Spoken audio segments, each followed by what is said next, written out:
Oh, interesting. Now it says I am live. Am I actually live? It looks like it, although I'm very confused. Now I'm live. We are having technical issues. Do people actually see and hear me now? I have Tristan running up to be like, no one can hear you. You're just talking to no one. Which is not great. There we go. Okay, got M Nasty in chat, David, Anti-Knight, Jay, Daniel. Well, I meant to have the whole stream starting soon screen up for the past 5 minutes, but you've missed out on seeing our many supporters. But anyway, hello everyone. Thank you. And thank you to all of my supporters. So I was saying before when no one could actually hear me, I saw that Simon did this puzzle and I was thinking, oh man, I wanted to do that puzzle on stream, but now I'm going to have to wait a while. But then my supporters voted for me to do this in overwhelming numbers. So I am delighted to bring you this puzzle. Thank you very much to the supporters who have absolved me of all guilt over doing this puzzle the day after Simon, because they wanted to see it. So with 10 votes, this is the puzzle that won the bucket. So those votes were by Woofer, Neverio, Ken, Doomdiat, Luda, Ambrose, Josh, Russ, David, and Nordy. Thank you to all of you for your support. It really means a lot, and I really dedicate this solve to you, and I hope I do a reasonable approximation of solving this puzzle. So what are the rules? So this is a very weird sort of Sudoku Fillomino hybrid. So the, Afraid Not has also voted for it. So I will add an 11th vote by Afraid Not. Also dedicated to you, Afraid Not. Thank you for your support. You probably added it while I was talking to no one. And explaining what was going on. Anyway. So somewhere in this grid is a 9x9 Sudoku grid that is normal.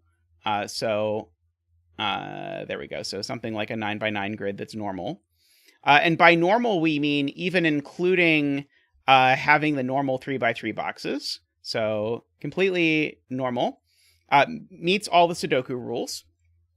But then we omit, once we have that, we delete the entire center 7x7 of that Sudoku grid. And the rest of the grid is a valid Fillomino, which means outside of that 7x7, which we omit completely, we have everything broken into polyominoes. Every polyomino contains its size in the cell. So if I have a 6-cell polyomino, it contains a 6 in every single cell. So very much not Sudoku. And polyominoes of the same size cannot touch. Okay, so in case you have a hard time visualizing all of that, Magnus has very kindly provided for us a 6x6 example. So here there's a giant grid. And the white part is the center of the 6x6.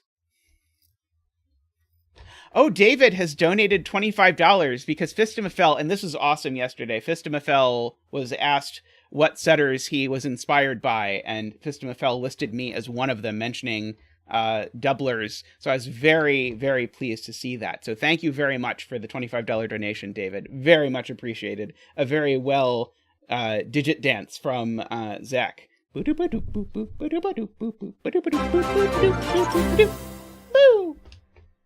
Thank you so much, David. Your continued support means a lot. And hopefully you enjoy this puzzle, which I think should be awesome. Okay, so that's the weird part, is that we have a perfectly valid 6x6 in the inside, but then we also we take away the 4x4 on the inside, and then we do a Fillomino with the rest. Okay. So I have absolutely no idea how I'm going to notate this. It's going to be a disaster. But the thing I noticed in the 10 seconds I spent looking at this, making sure I understood the rules before I started, because some of this hybrid has very few rules. It's actually very elegant. A lot of hybrids have many rules, so I like to try and pre-read them if I know I'm going to be doing one. These 10s can't be part of a valid 9x9 Sudoku grid. Josh has also identified that. Very good. We agree. These are not part. So I'm going to gray them to indicate they're not part of a 9x9 grid. But actually, that's going to gray some other things. So I can't fit a 9x9 grid over here to the left of it. I can't put it above. And actually, hey, Ken, welcome. We're doing one of your puzzles that you voted for. And actually, up here, there's only 8 cells. So I can rule out all of that, too. And likewise down here, there's 1, 2, 3, 4, 5, 6, 7, 8. Oh, that is 9. That's annoying. So that's 9, but I can rule out all of this. So that is free, roughly speaking. So then presumably we have to do something else, which is where it already gets. Okay, so here's something else we can do. Aha. Okay, here's the thing. This 7, it needs to get out because it needs to be part of a size 7 polyomino. So that 7 has a 7 next to it. These can't both be part of Sudoku grid. Oh, no, it doesn't. Right. Sorry, Jay is correct. No, I'm already wrong. I did not make it long before making a wrong deduction. Right. The 7 could be part of the Sudoku grid, and if the 7 is part of the Sudoku row... So, Jim, funny story. Row and column labels are on. But for whatever reason, row and column labels do not show up with grids this large. And the funny thing is when I loaded the puzzle, they showed up without a grid for a brief moment, and then they just flickered and went away. And so I would love more than anything to have row and column numbers in this puzzle, but sadly, I think it's not going to cooperate today.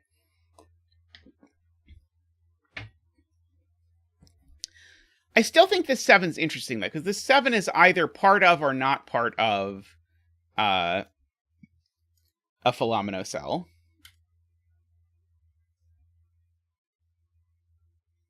The right side of row 12. 2, 4, 6, 8, 10, 12. Ah, these two 1s near each other. That makes sense. So yeah, so these 2 cells can't be part of the Sudoku grid, is Todd's point. Which is correct, because if I put this cell in the Sudoku, I would need to go at least 8 cells this way, and that would put 2 1s in. So these are definitely not in the Sudoku grid. And so that means these aren't, because I can't fit a 9x9 down there. These 2 1s, actually, those are suspicious too, because these... So if this 1 is in the Sudoku grid, I'd go 1, 2, 3, 4, 5, 6... Yeah, I certainly can't put this 1 in the Sudoku grid either, for the same reason. It would join that 1. So that can't be part of the Sudoku grid. Welcome, Kurban. Because those would be in the same row as well.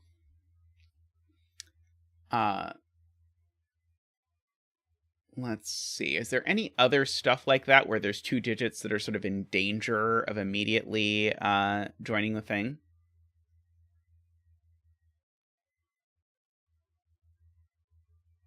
Well, my understanding, Josh, so Josh asks, how could the 7 be part of the Fillomino? Oh, right. We don't omit the outer ring of the Sudoku. We only omit the inner 7x7.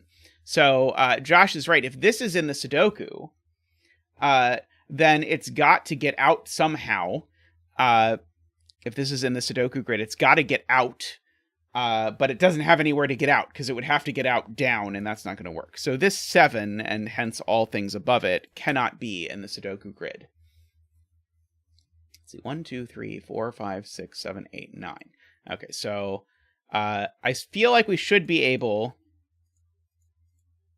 to rule out the possibility that the grid is this. And I think the key to ruling out the possibility that the grid is exactly this 9x9 is to extend the argument about this 7. Because if this was the correct 9x9 grid, there would be a 7 in here. And that 7 in this column could never escape. And so... this and this, they all have to be gray. There's no way they are not gray. And so now 1, 2, 3, 4, 5, 6, 7, 8. This is now only 8. And so those all disappear. So that will gray in that. And so we're slowly, very, very slowly, making maybe some progress towards understanding where this grid is. 1, 2, 3, 4, 5, 6, 7, 8, 9.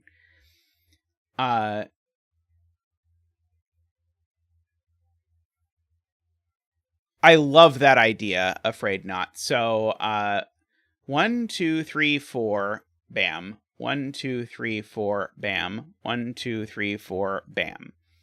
1, 2, 3, 4, bam. Bam. Bam. Okay. So these X's are not having any meaning in the puzzle. They are just there to help us count when we want to talk about row and column numbers, because the row and column number labeling doesn't quite work. It was pointed out in chat, and I agree, exactly the same argument rules out the possibility that this is a 9 by 9, because again, there would be a 7 in there somewhere, and an 8 and a 9, and one of them could escape out the top, and one of them could escape down the bottom, but then you've got a whole bunch of juice in the middle that's just never going to escape.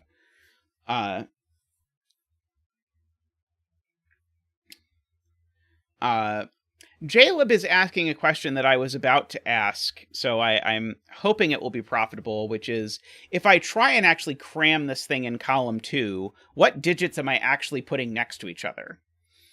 And because I need to go through all 9. And so if I were to do this, let's just imagine I chose this 9. 1, 2, 3, 4, 5, 6, 7, 8, 9. If I were to make this all Sudokuable, then this would be a set of the digits 1 through 9. And maybe 2 of these things could escape out this direction. But I've got to, in total, connect. And so here's the number. 1 through 9 is 45. So the ominoes that I need to connect to 45 total cells, because that's the sum of the digits 1 through 9. Simon sometimes refers to that as the secret, but he doesn't whisper, which I feel he should. But I can't get to 45 cells with these Fillominos. I feel like there's probably a more elegant way to say this, but I think it is quite clear I can't do this in the column that is 1 away either. I will definitely get kicked out. That's right, Cody. He only tells his favorite people. So I'm sorry, I just blurted it out to just anyone. Okay, so row 14, column 10. So is that this one? 2, 3, 4, 5, 6, 7, 8. Oh, this is only 8. Okay, if this is only 8, then I think we can gray all of that. Okay, now how many do we actually have left? 1, 2, 3, 4, 5, 6, 7, 8, 9, 10, 11. Okay, so this is 11 by 11. Sorry, that's 11. And so no matter how I do the 9, I could do 9 up here, or I could do 9 down there. These rows, they are always going to contain Sudoku grid. Not necessarily in this column, mind you, but these rows always contain part of the Sudoku grid, just because of the, now I can't think of that puzzle. Boy, what is the Panthera puzzle type called? Japanese sum sort of logic, or I guess what is the one where it just tells you the length? Whatever, because of the logic of that, I can't put a length 9 string of things without including all of these in the rows. Nonogram, thank you. Oh boy. Okay, across we've got 1, 2, 3, 4, 5, 6, 7, 8, 9, 10, 11, 12. So here I could omit 3 on either side. So these are always included. These columns are always included in the 9 by 9 grid. And what that means is that this juicy nougat in the center, oops, all of this is part of the Sudoku grid. So bad news to anyone who bet that the betting tree would be a 10. The betting tree is a 1 through 9. And we have some Sudoku grid action going on now. So we have 6 of the columns, and we have 7 of the rows of the Sudoku grid now labeled in. Okay, so that's all well and good.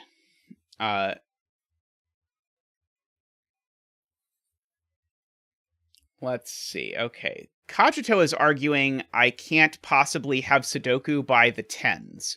So yeah, so if this grid went up to row 3, all of these would be purple. And in particular, this one, well, one of these is a number that is bigger than 1. And so, like, this digit, I suppose, in particular, is definitely bigger than 1, but its Fillomino can't escape through the tens. That is all I need to know. So, row 3, thank you to the Cogito. Row 3 is out. You have been kicked out of the club, my friend. I am sorry. 1, 2, 3, 4, 5. Okay, so now, no matter what, because of that, I now have to always take this row as well, because even if I take this row, that's only 1, 2, 3, 4, 5, 6, 7, 8. So I always now take this row as well as part of my fun times.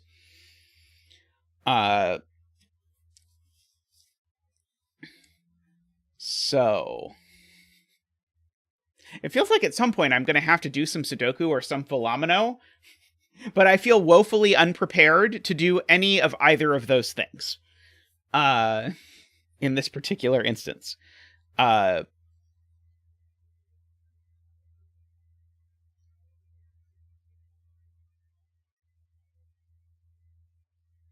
trying to figure out if I can say, like, oh, this 7 would be a problem somehow, but I don't feel like the 7 would be a problem if it was on the outside. Like, in fact, oh, that couldn't be a 7. Oh, is that a problem? Maybe that actually is a problem. Okay, so I'm imagining for the moment in my fantasy that this is the lower boundary of the Fillomino, and I'm asking myself what this digit's going to be. And the answer is it couldn't be it could be a 7 provided the grid went all the way this way, right? If the grid finished up over here, then that could be a 7. Escaping is a 7 right there. I think that would be okay. But that's the thing I'm most concerned about now, is I'm most concerned about digits that are going to live along the border, that in so living along the border might block things out. Hey, Jessica. How are you? Hey,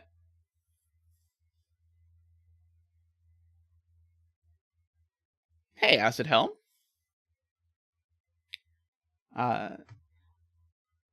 Okay, so actually, 57 Thorns is arguing I should actually look at the exact opposite, which is maybe a good point. In fact, I think it's a fantastic point. It's actually the 1 that's the problem. Because, well, can't this be a 1?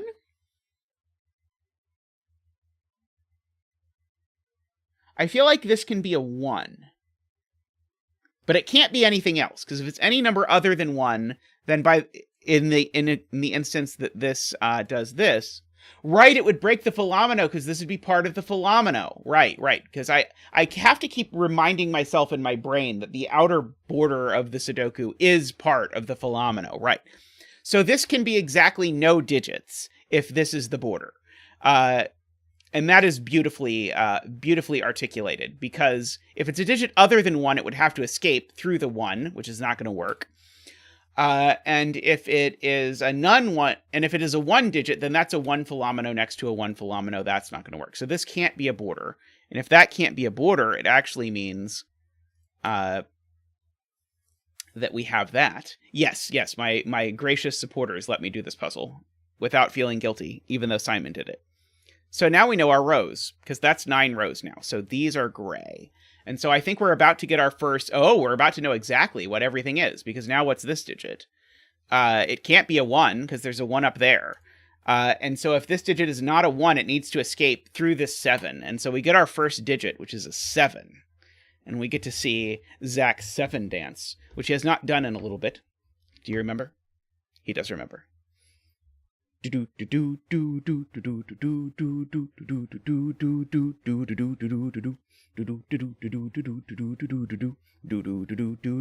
Woo! Thank you, Zach. Thank you.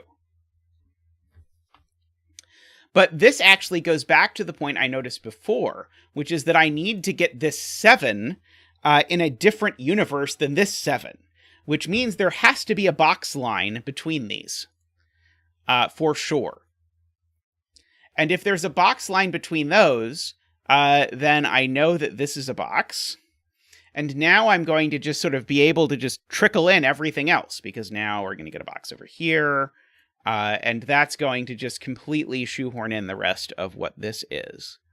And I don't have room for another box over here. Oh, that's awesome, Codec. Were you guesting on Navario's stream or just hanging out in the VC1 or whatever? And so now that we have this, now I think we need to delete all of these. But we get to do a Zach Sudoku grid.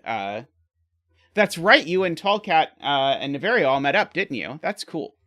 Now we get to do a Sudoku grid completion dance.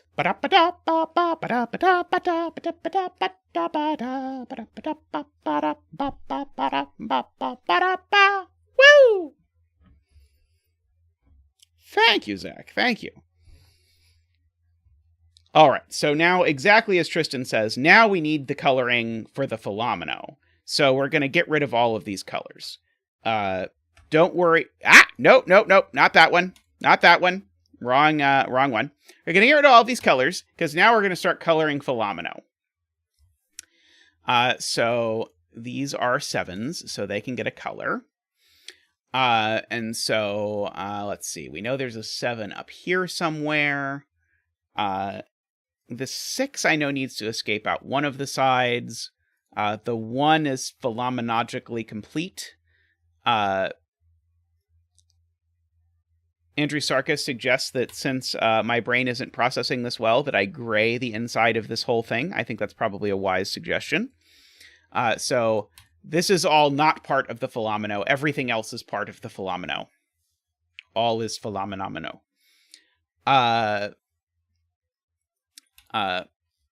Afraid Not pointed out a second ago that 1 is placed just Sudoku-logically. 1 is placed here in this box.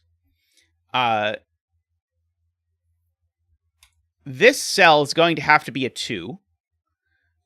Because it can't be a 1, and so it needs to get out. It can't get out either of those directions, and so this cell is going to be a 2, and that's going to be a completed domino.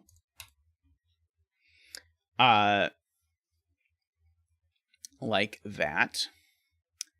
And so in this column, if you look at it, I can't make any of these things 1. So all of these need to extend to the right. So that's going to go like that, like that, like that, like that.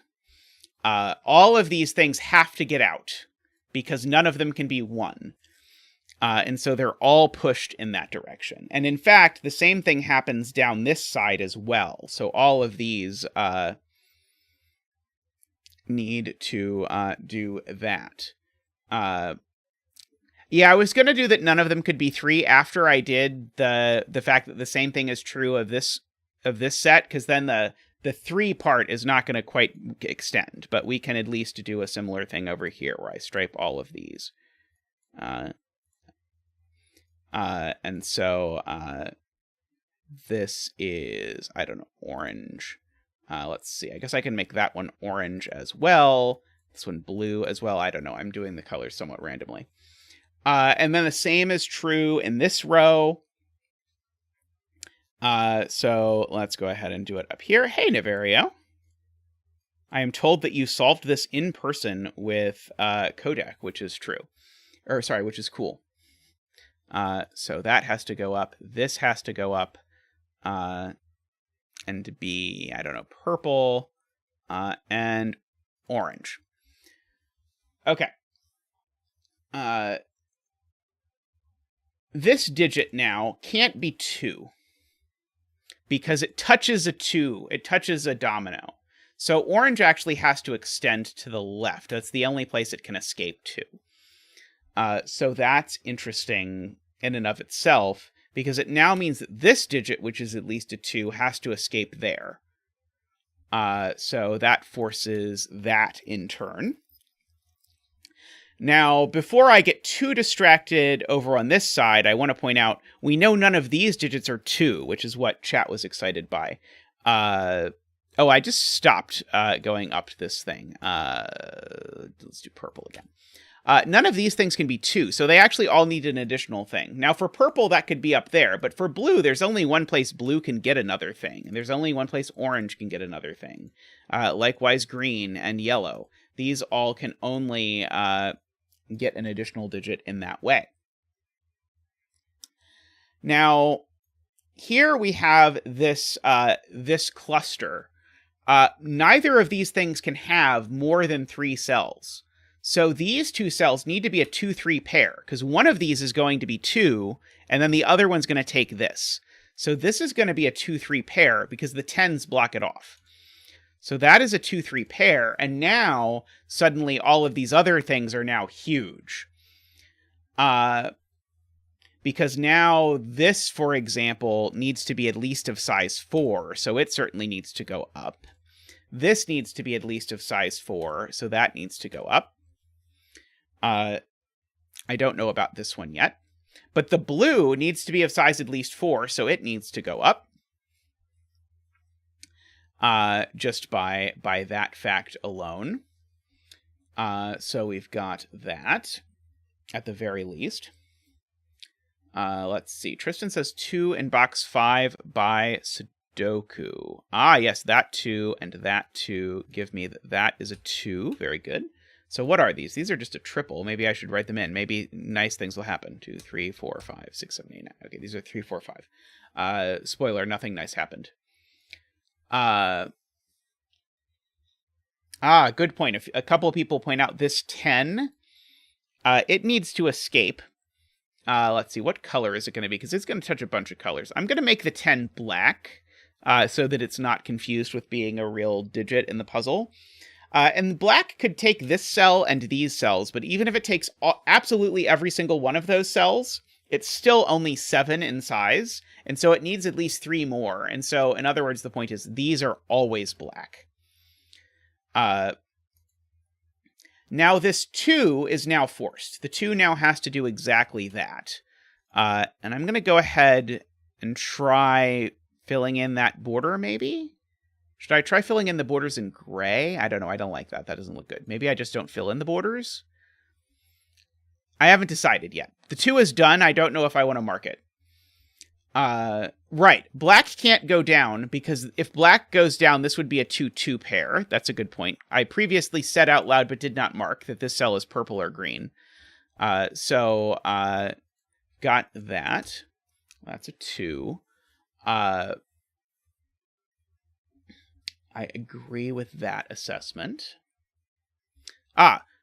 Orange is now bigger than 3, because it's not 2 or 3, so orange now has to get out. I would color Fillominos of the same color, the same size, or the same size, the same color, if I knew what any of these things were. So black now has access to 1, 2, 3, 4, 5, 6, 7, 8. Black, yeah, black has 1 more cell it can go, or it has to go, because it still can't get to 10 without taking that cell. So that is good to know. This 2 definitely doesn't go that way, for whatever that's worth. Oh, this orange just is a 2. Right? This orange can't grow. This orange just is a 2. It's just done because of this 1.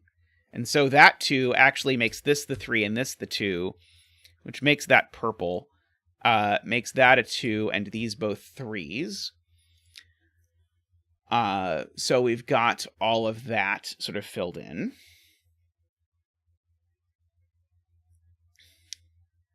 Okay.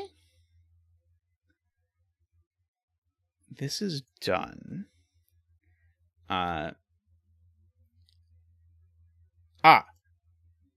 This orange, it has to keep growing because it's not a 2. Ooh, Woofer on CTC today. Awesome. Congratulations, Woofer. Is it the Build Your Own Lockout Lines puzzle? Anyway, this can't be 2 anymore, so it needs to grow like this. But that tells me it's not 3, because if it was 3, that would break. So it actually needs to be bigger. So it actually needs to go down there and be at least 4. So we get this orange is doing that. This blue still needs to grow because the blue is now not 2, so the blue needs to grow there. But the red's not 2, so the red needs to grow. And now blue is forced. Blue has to be 3 because this blue has no places it can grow. So this is a 3 with a 3 and a 3. And we're getting close to putting pressure on this 10.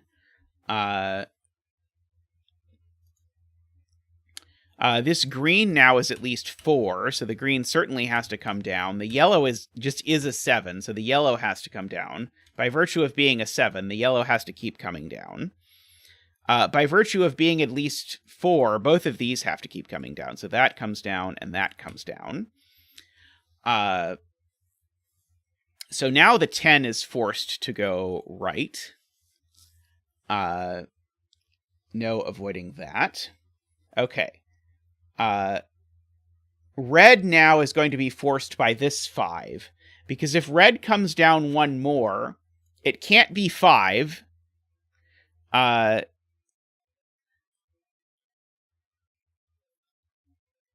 Oh, maybe I'm wrong. Maybe what I'm saying is not quite correct. No, if red, I'm right. Sorry. Red I know is not 5 because of this 5. And it's not 6 or 7 by Sudoku. So if red is not 4, then red is at least 8. Well, there are not 8 things that red can get. So red is 4. And is done. Now that means green is at least 5, so green has to come down. But green is in the same boat. If green now isn't 5, then green would have to be at least 8. It'd go 1, 2, 3, 4, 5, 6, 7. It doesn't have 8 cells it can get. So green is now forced to be 5. And so now the 7, no matter what happens, even if the 7 does take this cell, which well might, the 7's always taking that cell, and indeed always taking that cell as well. Great point from Afraid Not. This 5 now can't go there, because I didn't actually fill in all of these digits, which I should have. This 5 now can't go left, so this 5 needs to grow right at least this far. Let's make that purple. Yes, there's a 7 here. The chat has noticed, several people here. So now, because this is a 7 with a 7, it needs to take that cell, which now means it's done. So I can go ahead and 7ify everything in here to indicate that this is done. That places a size 1 Fillomino over here. I'll make the size 1 Fillominos light gray, I suppose. I kind of feel like size 1 Fillominos don't really deserve a color, but I'm going to give them light gray. Okay, yes. And then this is... Can't the 4 take what? Oh, take that cell. Oh, sorry. Yes, this cell... Sorry, it could be part of that 4. I thought we were talking about that 4. No, right. This could be 4 still. Right. These ones, though, are really 1s. But this is also really a 1. It was only this one that I completely invented. Okay.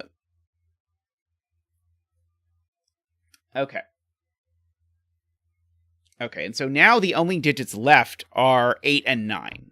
So these are an 8-9 pair.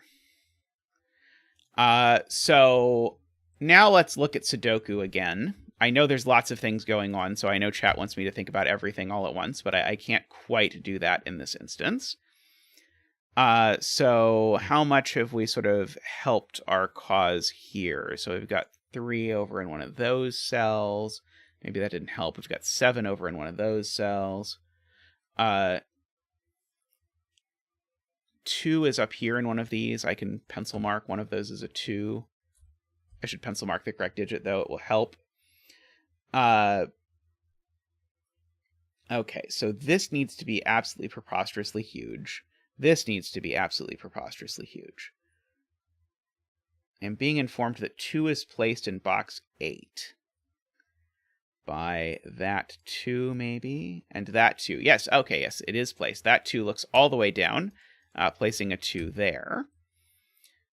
So now the 2 over here is in one of these 2 cells. Let's see.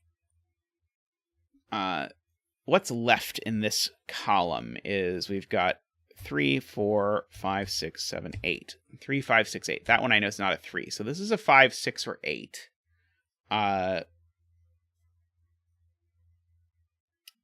See, Tristan would very much appreciate me extending this Fillomino. So I will do that for him because I love him.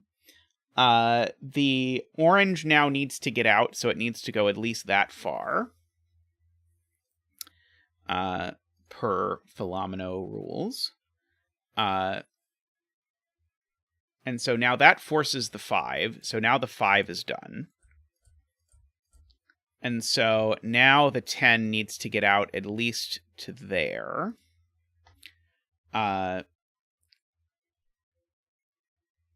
It's still not to 10 yet. So this 3 always goes up. Because if the 3 doesn't grow up, it doesn't get to 3. And so once you see that the 3 always goes up, the 10, even if it goes down, has to go up in order to finish. 3, 4, 5, 6, 7, 8. Yes. Okay, and so now the orange needs another cell, so the orange has to go up. So that's at least 8. Now this 3, which we haven't even actually done the honor of giving a color before, but this 3 is going to get a color, and then it's forced. It has to look exactly like that. 3, 3, which forces orange to look like this. And now black, actually, 3, 4, 5, 6, 7, 8, needs to take this cell and that cell, no matter what. And so let's see. Could black finish like this? 1, 2, 3, 4. Oh, and orange is done, is the point, because this 1 has stopped orange. And so orange is 8. So we go 8, 8, 8, 8, 8, 8, 8, 8, 8, 8. This is gray. Nicholas points out that green is finished down here, so this is a 3 and a 3. Black needs still more cells, 3, 4, 5, 6, 7, 8, 9. So yes, that is the black cell. That is the last. Purple now is at least 4, because it touches a 3, and it sees a 1 and a 2 by Sudoku, so purple needs to get out at least that far, actually.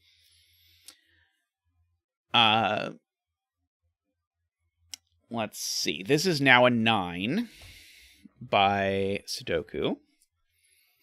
I'm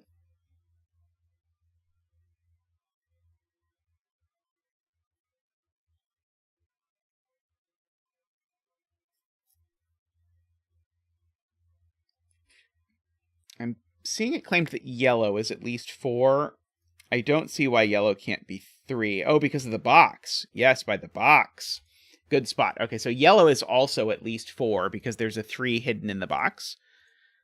Not in the traditional sense of a 3 being hidden in the box, in the less traditional sense of a 3 being hidden in the box.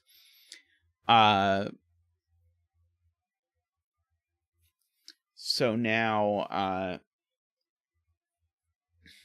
now we've got this tie of these things.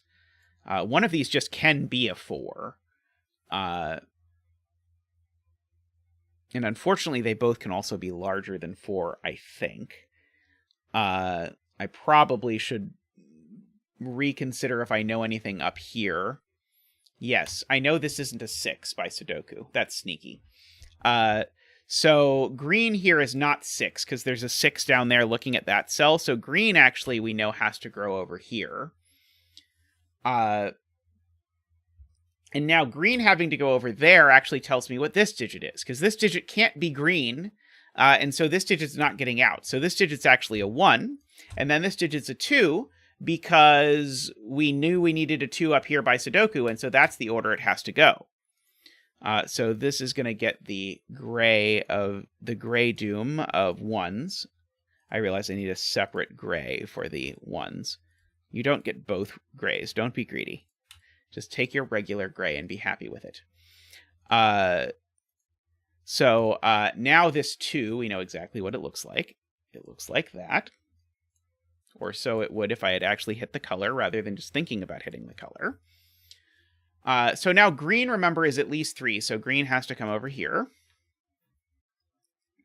And so now we're in this somewhat amusing option that green, if it's not 4, can't be 6, and it can't be 5 either, because it's green is going to touch this 5, and it's not going to be the 5. So green, if it's not exactly 4, is at least 7. And I don't see how... Can green even take this cell? I have to count, don't I? If green took this cell, I would have to get 1, 2, 3, 4, 5, 6. 1, 2, 1, 2, 3, 4, 5, 6, 7, 8, 9, 10. Green can take that cell exactly. If this is a 4.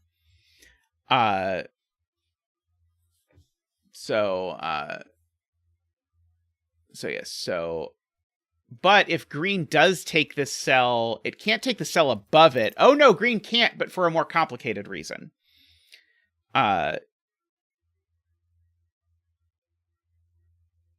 Because if green takes this cell, this 5 is now isolated, and so green's going to get pushed up and up that far, and now we probably screw up counting. 1, 2, 3, 4, 5, 6, 7.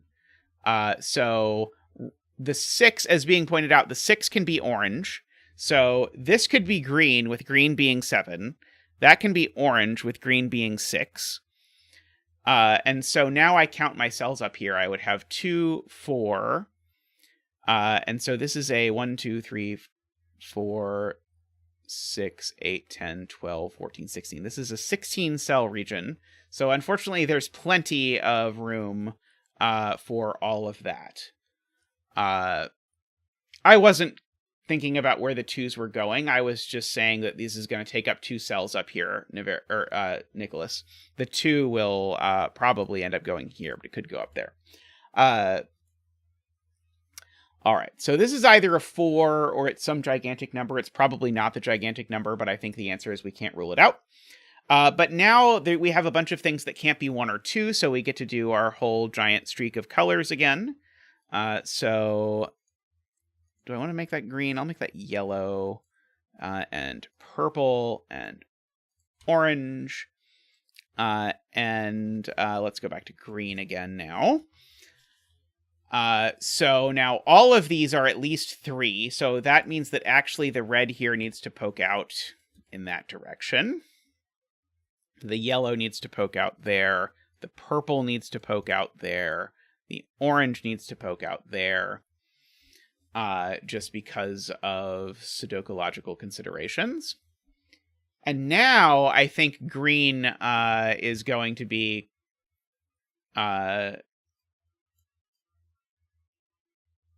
Well, now green can never... Well, green, if it's going to grow, is going to have to grow up. But green could still barely be 7, I think, if it does that. Maybe in some crazy universe. I think it's very unlikely. But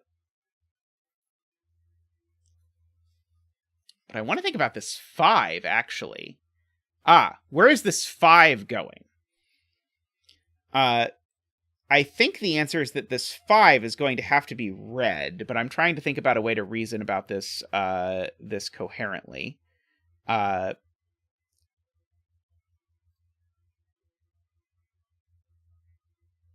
Right. If green, so that's the point. If green, well, green can do this without breaking the 5. I think this is the nemesis, is I think green is this. I think that's the most likely option.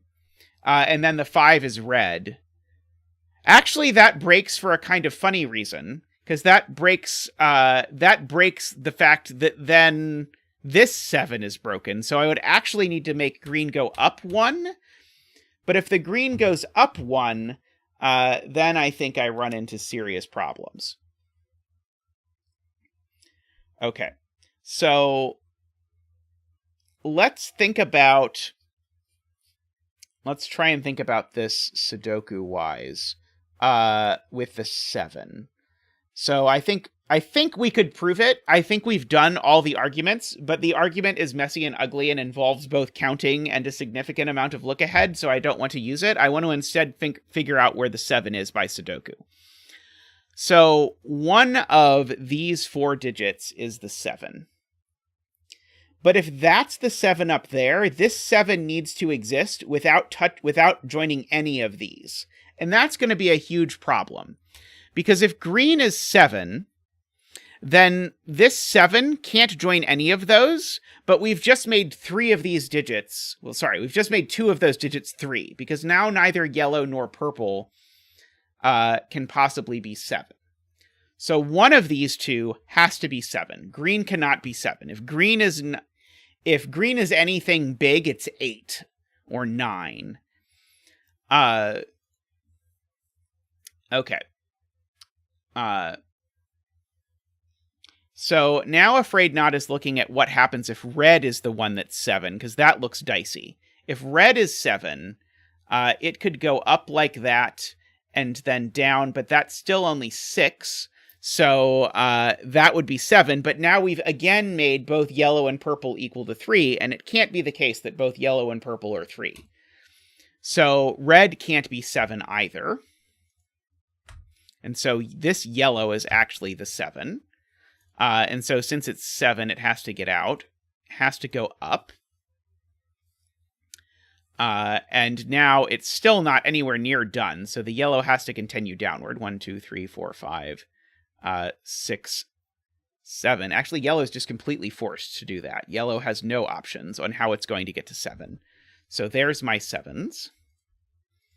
And so now purple has become 3, which is not any huge surprise.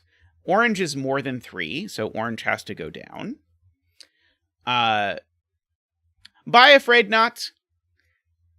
This green, again, is not 2, so green has to now keep going. It has to go down. This 6, which has not yet been awarded a color, but I think it deserves to be awarded a color like purple. Purple now has to come down. Blue is 9, so now blue has to come out at least this far. But now purple has to go out at least that far. And so now green is forced to at least there. So we've got all of that. Red can't be 3 anymore, so red's always taking that cell.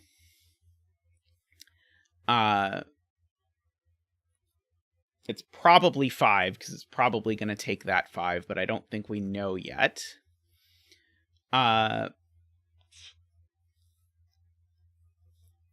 Let's see.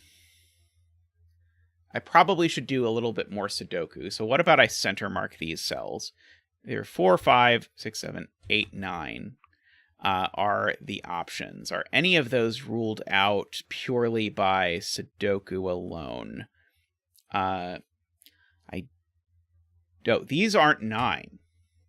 Okay. This isn't 9 either. This is only 4 or 5. So therefore, this is 9. This is the only thing that can be 9. So that's the 9. So that's going to tell us exactly what green does. At least that green's going to go at least that far. So the thing I thought was going to be true by counting is not going to be true, because now the 5 has to do this. So now we've got a 5, 5, 5, 5, 5. So these are a 4, 8 pair.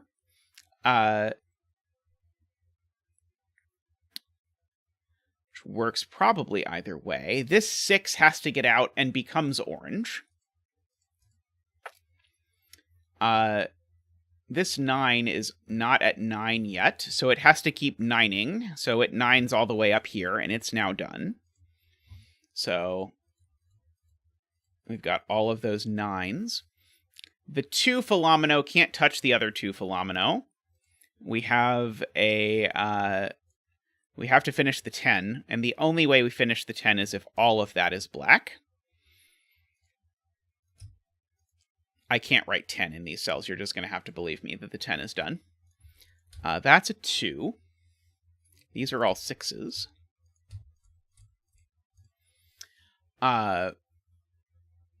So we've got all of that. That 6 has made this not a 6. So this is a 5 or an 8. This can't be an 8. If blue is 8, then what happens is blue is forced to do that, which has made yellow 3, but yellow can't be 3. So this is actually a 5. And so therefore it finishes exactly like that. It has no choices. Because it couldn't be a 4 because of the column. So this is now a triple. And it is 2, 3, 4, 5, 6, 7, 8. It's 4, 7, 8. That one's not an 8. So yellow is at least 4, so yellow needs to take that cell. Red is at least 4, so red actually needs to take that cell and that cell. Now yellow doesn't have enough cells to be something like 7 or 8. So therefore this is a 4. And that's a 7. Red now has to come out, because red's now 7. This is 8, by the way. Oops. It's gonna get greenified, like that.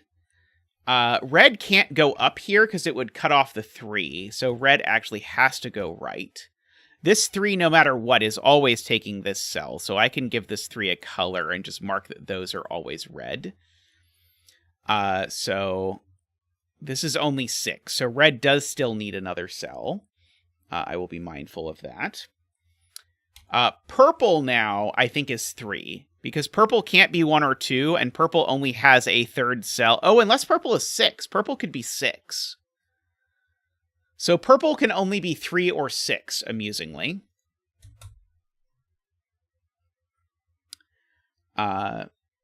Okay, this row, let me write in just recreationally. These digits are a 1, we've got a 2, 3, we need a 4, we've got a 5, we need a 6, we've got a 7 and 8, and we need a 9. Okay, that one's not 9. That one, or 6, because there's a 6 in the column. Scanning this puzzle is a bit of a nightmare. I love the puzzle, though, but I keep failing to scan up, or then I scan up too far and go, oh, it can't be a 10. But of course it can be a 10, because the 10's outside the grid. This can't be a 4. This can't be a 1. So, in particular, no matter what green is, it's at least 4, which I should have noticed, because there's a 3 over here, but I didn't, so green comes over here. And so now, I think I know one of these is 5, right? Oh, maybe I don't. Maybe not quite. Yeah,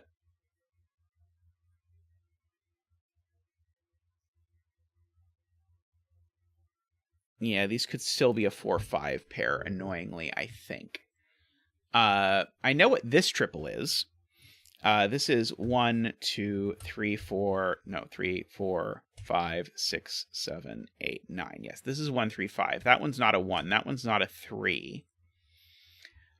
So that seems potentially someday useful.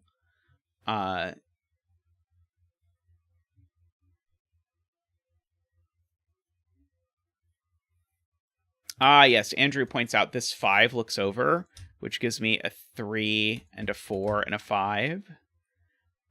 Which is going to let me fill in both of these columns, actually. Let's fill these in. So 1, 2, 3, 4, 5, 6, 7, 8, 9. Quick scan to see if any of these can't be any of those. Not that I see. These are 3, 4, 5, 6, 7, 8, 9. 3, 4, 7, 9. These I know are not 4 or 7, though, so these are 3 and 9. So therefore, these aren't 3 and 9. They're 6 and 8. These aren't 6 and 8. And so therefore, these aren't 3 and 9. So I've got all of these pairs hanging out, I believe.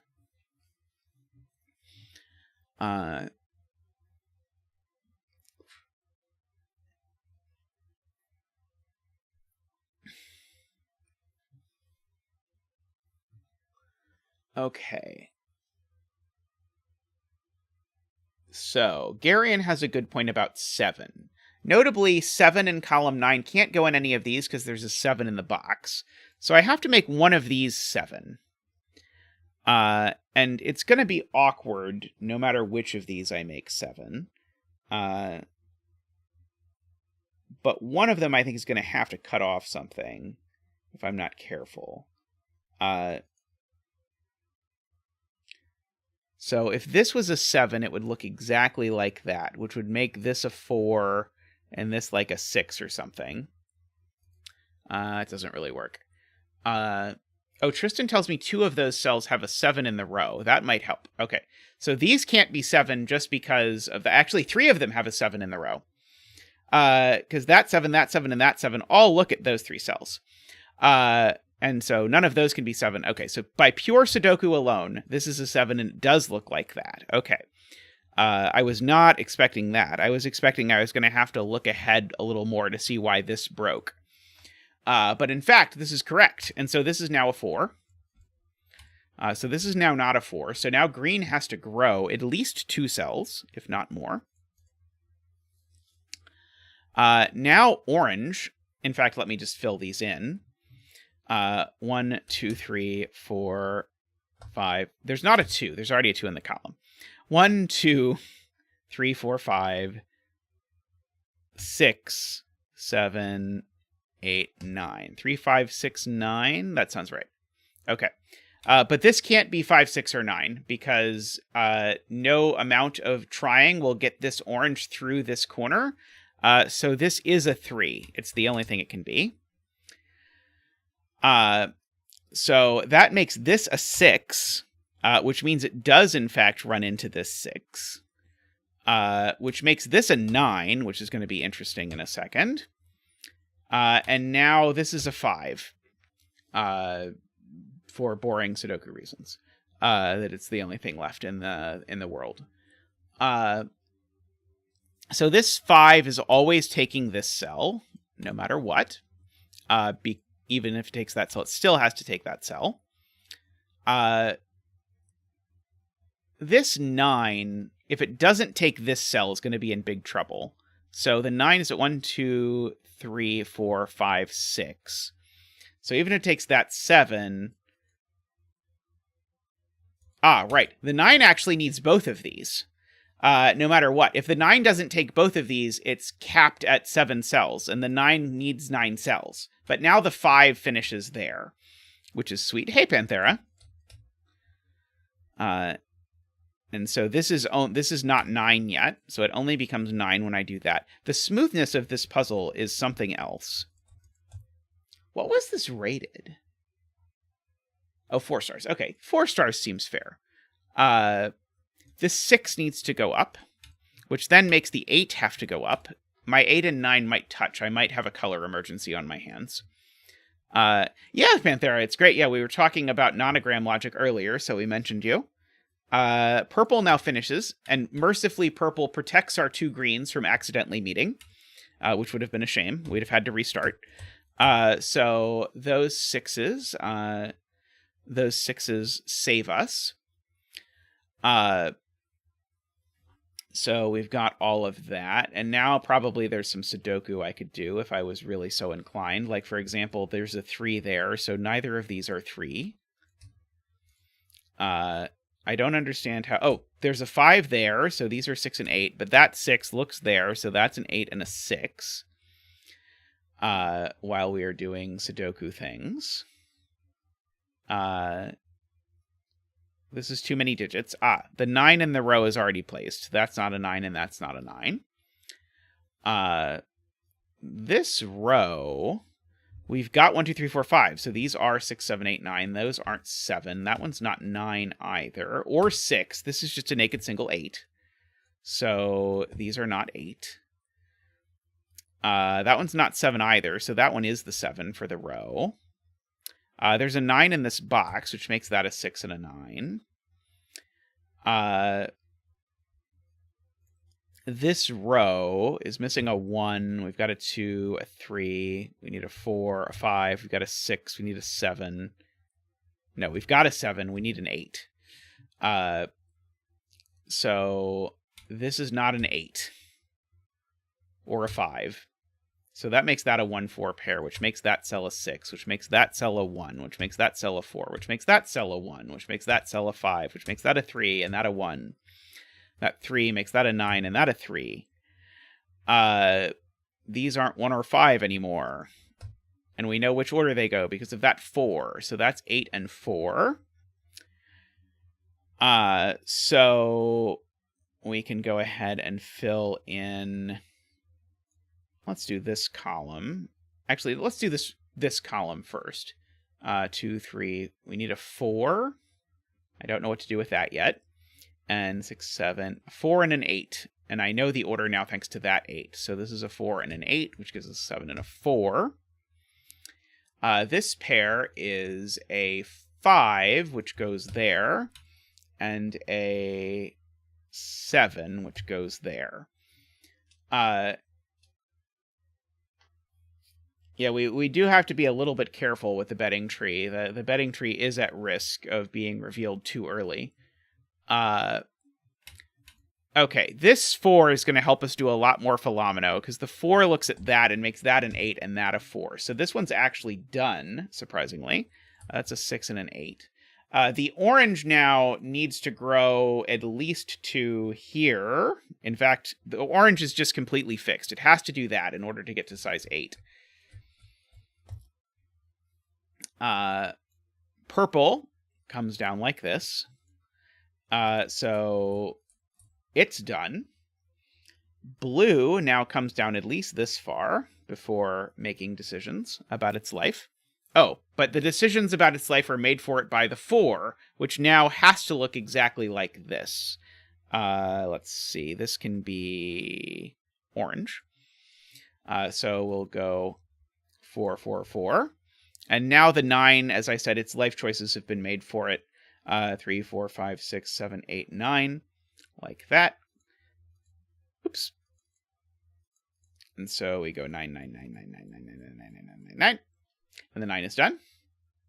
And so now this is a 1. It gets to be that weird gray color. This is an 8.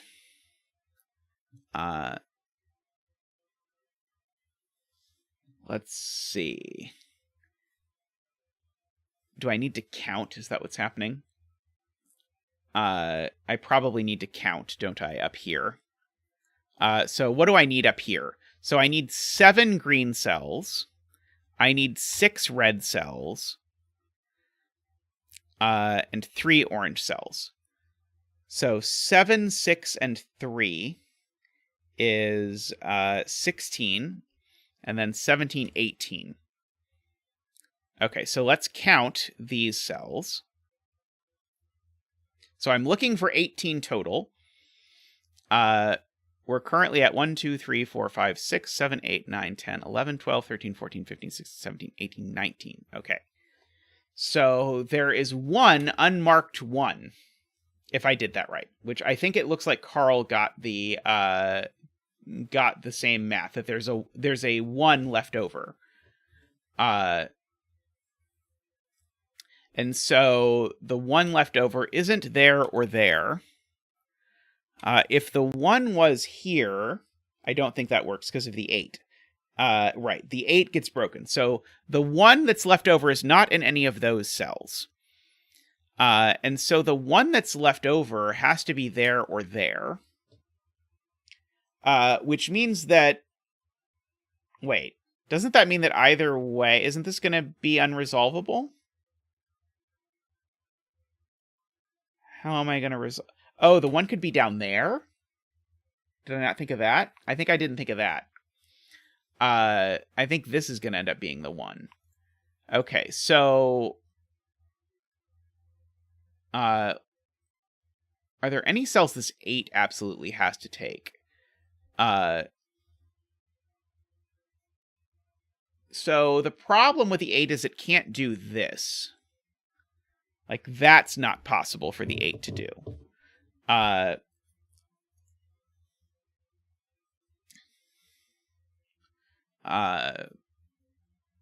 don't quite see it yet. If that was a 1... So if this is not part of the 8, right, if this is not part of the 8, then the 8 can't finish. That's the point. This creates a gate. I sort of argued this earlier, but without really noticing I was arguing it. This has to be green, because if it's not green, then green can only get to 7 cells, and it needs 8. And so that forces the 7 to do that. And now the 7 is done. And now the 3 is done. So the orange comes over here and 3's its way to that cell. So the 3 is now done. The 4 has been done for a while and just hasn't quite been making out in its life. And so now I know that I need 2 more greens and a 1, and the 2 more greens have to go here and here because the 1 can't touch a 1. Okay, so I think we tried to overthink that one, and by we, I think we mean I tried to overthink that one by thinking about counting, and I didn't have to count or anything. Magnus was actually very kind and didn't make me do anything ugly that I don't want to do. I just tried to do it anyway. So let's now look down here. So what are these digits? I am missing a 6, which goes there, and a 9, which goes there. In this row, I'm missing a 2 and a 4, 2 and a 5. Is that really not resolved? Oh, it is resolved by that 5, so that's a 2 and a 5. In this column, I'm missing a 2, which goes there. 4, 5, 6, 7, 8, and a 9, which goes there. So that resolves the 3 and the 9, so we can figure out this digit. So that's a 3. And then the betting tree is a 1. And then we're done the puzzle. And so we click tick and see if the software likes it. For whatever reason, Sven's software does not identify that we have correctly put a Sudoku grid inside of a Fillomino ring. I don't know why. But yes, this is an absolutely gorgeous puzzle. Yeah, betting tree 1s are not that common, so congratulations to you diehard 1 fans, because of that. What a lovely puzzle. I can't believe how smooth that was. Like, I feel like really, this could have been like a 3-star puzzle. Like, I feel like probably this only actually got 4 stars because it's long, which is a fine reason to get 4 stars. But, like, the fact that I think something with this crazy and elegant of a rule set, I think is closer to a 3 than a 5. Bravo to the setting of this puzzle. That is impressive. Alrighty, I am going to take a very quick break, pull up another puzzle, and we'll be right back. So see you all very soon.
Welcome back, everyone.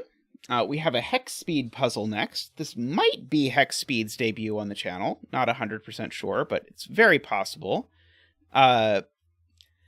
So we have here an interesting double arrow variant.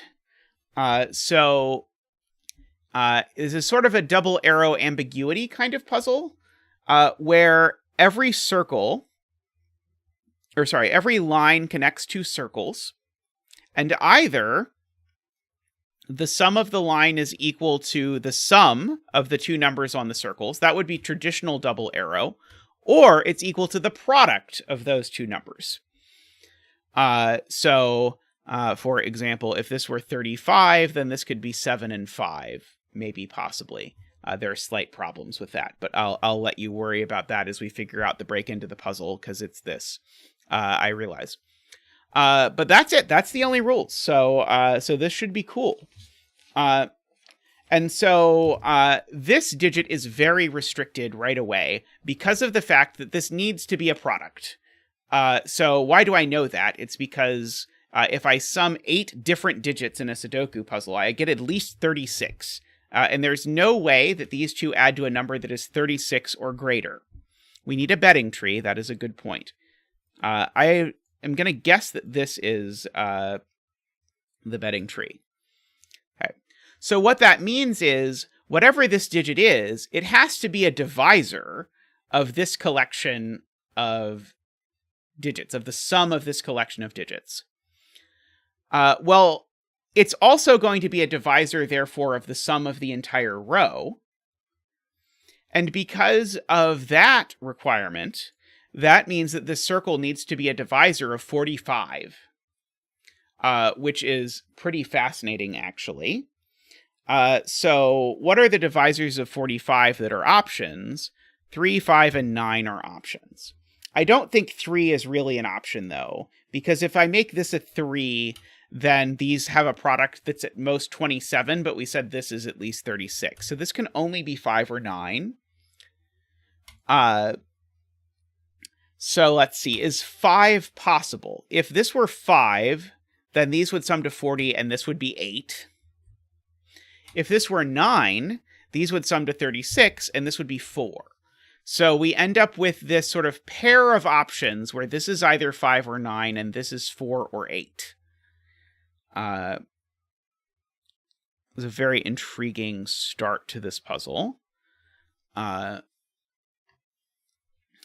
So what's the intriguing continuation to this puzzle, having done that? Yeah, the bottom row is messier. The top row is really well set up for that. 2, 3, 4, 5, 6. Okay. So this also needs to be a product, because the minimum sum of these is 21. So if this was a 4 and I need to get to at least 21, that means I need to multiply, I guess, by at least 6. That's not super restrictive.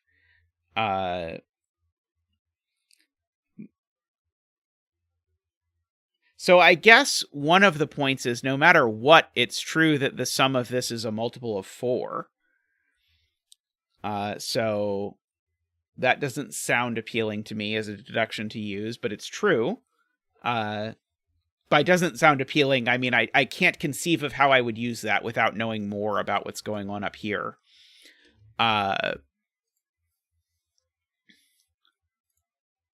So we've got... I really feel like I'm supposed to use this somehow. Is it this line? This line seems hard to use.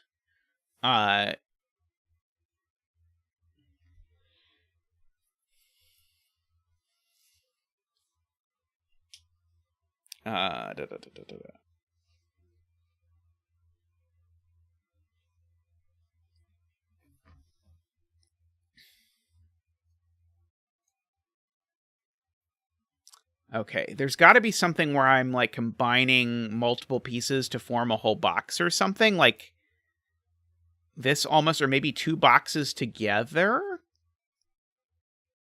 two rows to... Maybe I'm supposed to look at these two rows together?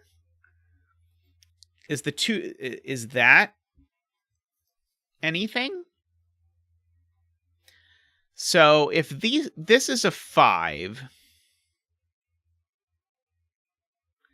then I need these cells to add up to a multiple of 5. That seems possible.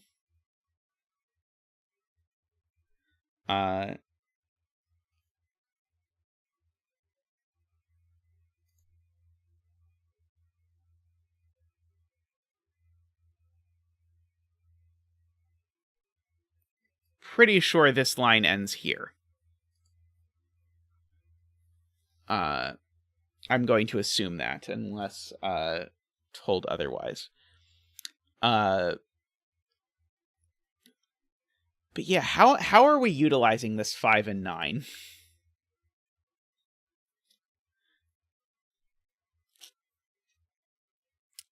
Oh, this is interesting. We've got these two numbers sort of give us this one. So the length 1 ones are always interesting. So this digit's always at least 3 for whatever that's worth. Okay,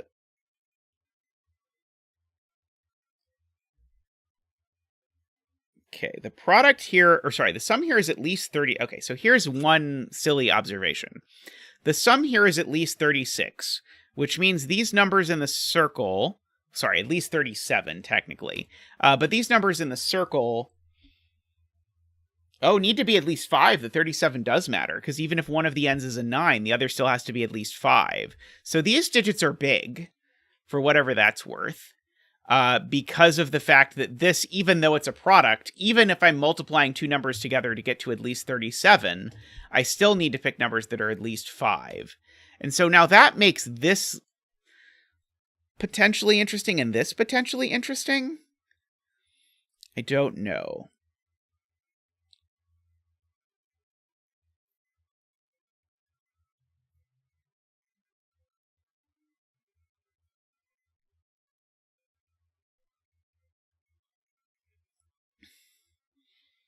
Somehow Garion seems to believe this digit can't go in its own line. 4 times 9 doesn't work because of this cell, afraid not. The sum's actually at least 37.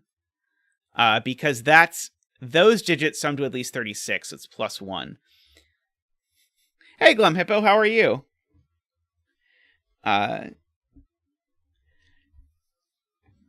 The fact that the difference between 36 and 37 made a difference made me feel like I was probably looking at the right thing.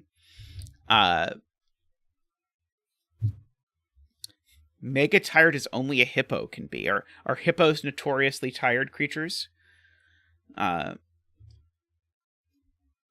because the product of these is at most 81, we can get a bound that this cell is like at most 36.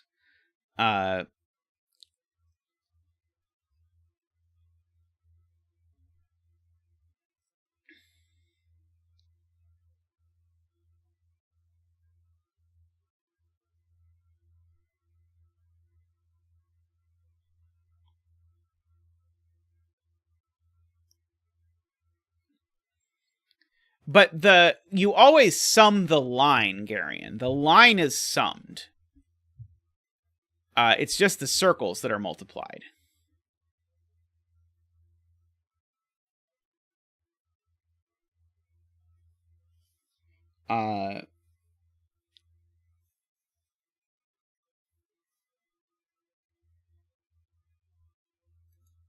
There we go. Okay. Naverio has it. Okay. So if this is an 8, this is a 5. But that creates an enormous problem, because if this is an 8, what is this? And so it can't be any bigger than 5. Because if this were, that's complicated, but cool. Okay, I'm going to write this in because I think it's worth explaining. If this is an 8, this is a 5. What's this digit? It now has to be a 5, because 8 times 6 is already 48. That's already above the secret. So this is 8 times 5. But now what's this digit? well, a mess, because these cells theoretically sum to 40, so already this column sums to too many. So yes, so the -8 is a problem. So this isn't an 8, it's a 4, and we get to do our little 4 dance. Ba-da-ba, ba-da-ba, ba-da-ba, ba-da-ba, ba-da-ba, ba-da-ba, ba-da-ba, ba-da-ba, boo! Thank you, Zach. Thank you. So that's a 4. So therefore, that's a 9. Oh, and so now this thing is going to be huge, unless it's a sum, in which case it's going to be tiny. Let's see. Okay, 1, 2, 3, 4, 5, 6. So these, again, need to sum to at least, and it's actually more than 21 now, because the 4 is gone. So we have to do 6 plus 5 plus 6 plus 7. So that 6 plus 18 is 24. So this needs to sum to at least 24. So this can't be a 5. You'd think it could be a 6, except that in the version where I actually made the sum 24, I used a 6. So this can't be 6 either. This is a 7, 8, or a 9. Hey, Doug. Okay, so now let's think about the world where this is 9, because I think that's going to break 2. So if this is 4 and 9, then these digits sum to 36. Plus 9 is 45. Plus 4 is 49. And so this has to be a -4. And you can't put a -4 in a box with a 4. So this can't be a 9. What about with an 8? 4 times 8 is 32. This would sum to 32. Plus 12 would be 44. That would make this a 1. Otherwise, this is 4 times 7, which is 28. Plus 11 is 39, and that would make this a 6. So this cell actually only has 2 options, which are namely 1 and 6. What's the minimum sum of this line? Is it at all interesting?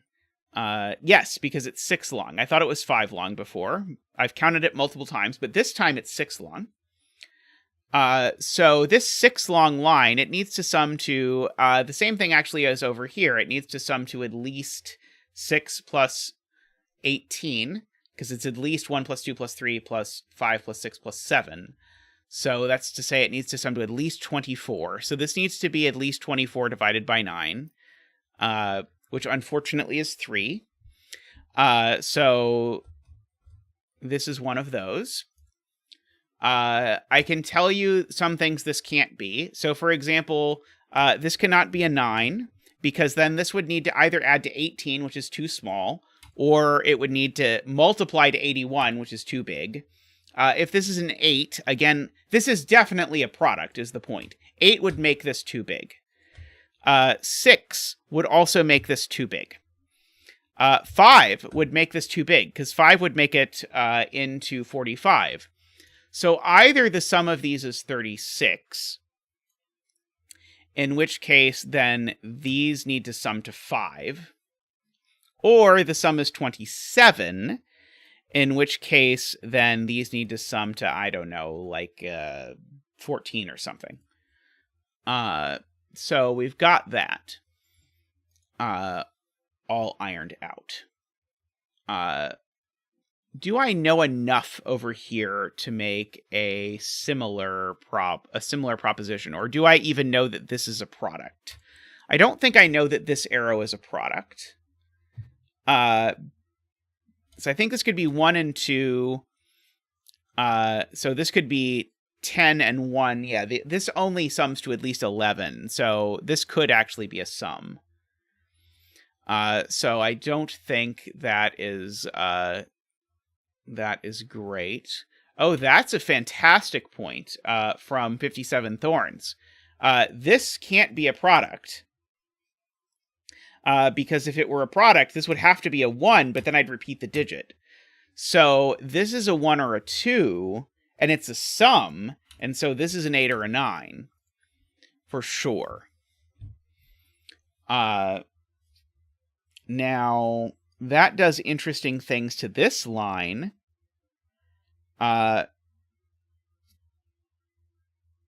which annoyingly could just get away with being 2, 8 and being a sum.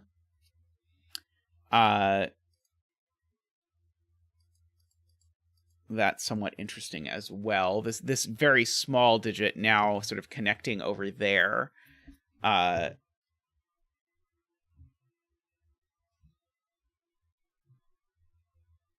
So that is that's interesting, I suppose. Oh, right. My brain this whole time has been misreading this. I've been reading this as going through this circle, but it doesn't go through the circle. This thing now has a sum that is either, it's one of the following. It is 5, 8, 5, 4, 8, or 7. Or 6. So what is the minimum this could be? It's 3, 4, 5. So the sum, so this needs to be at least 5. And there's no way this could be a 1, right? So if this was a 1, now it's not at least 5 anymore. Because if this is a 1, now I need to be adding. It needs to be 5, and this needs to be 1, 2, but this needs to be 1. That doesn't work. So this is always a 2. And so now we're adding either to 6 or to 8 in here.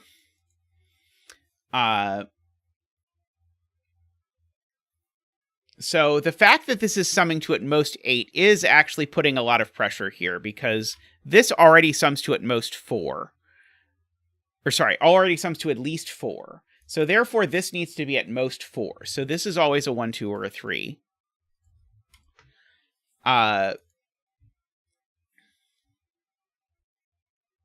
Likewise, this is always a 1 or a 3, because again, this always sums to at least 3 plus 1 is at least 4. Oh, sorry, this could be a 4.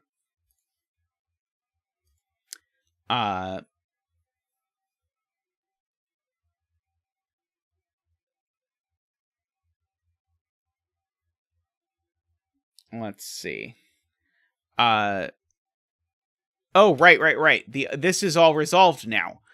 Because now I can't do 2 plus 8. That would be 10. So this is 2 plus 7, which is 9, which we got to see Simon do in my puzzle this week.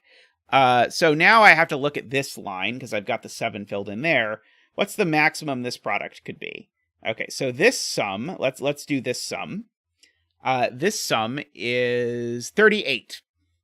So what multiples of 38 what multiples of 7 are bigger than 38? And so one of the answers is 42, which is the multiple that would be 6. And the other option is 49, which would be 7 times 7. 49 would make this a 9. That doesn't work. This can't be a 7 because it would make this a 9. Let me do that math again for you. So if this were 7 times 7, that's 49. I know this sums to 38, so I need this to be a 9. That doesn't work. For multiple reasons, actually. And now 8 is way too big. So now in order to make this an 8, I would need this to be 56 minus 38. This would need to be a 14. That can't work either. So this is a 6. And now this is going to have to be a sum. It can't be a product, because if this is a product, it would need to add to 54. The most this could add to is 30. I can't make that a 24. So therefore, we get that. This is a write-in. I should write it in since I did the math. It's 42 for the total line. This is 38, so therefore that's a 4. But this is a sum, so this needs to sum to only 15, which is very interesting. So if this is summing to only 15, that's going to put quite a restriction on what these digits are.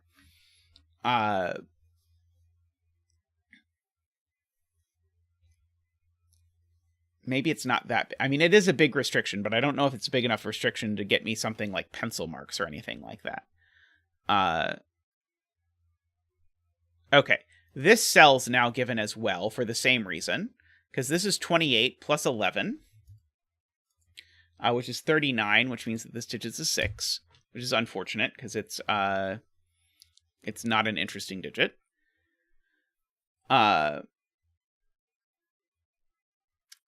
Let's see. Bye now.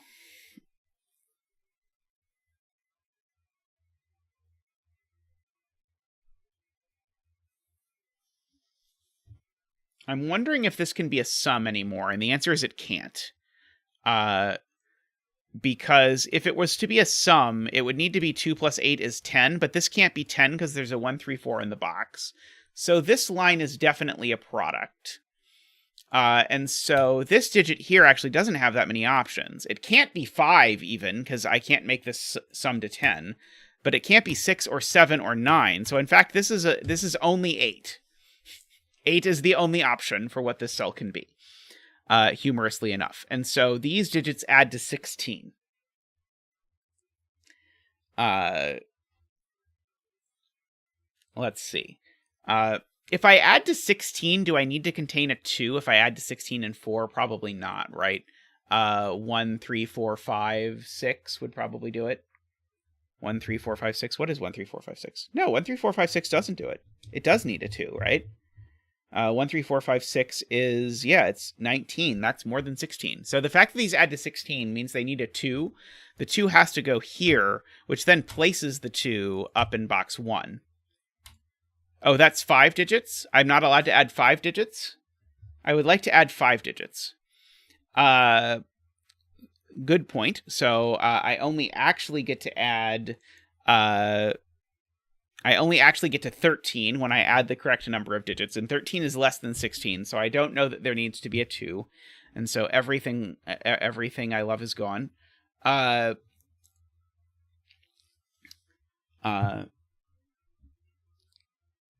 Garion points out that 6 and 7 in this box can't both go in that cell, so one of them is on here. So there is a 6 or a 7 on the line for sure, for whatever that means. Can there be a 6 and a 7 on the line is a good question. Because if there's a 6 and a 7, then the other two cells need to be exactly a 1 and a 2. Which sounds likely to be bad, but I'm not sure I'm prepared to prove it.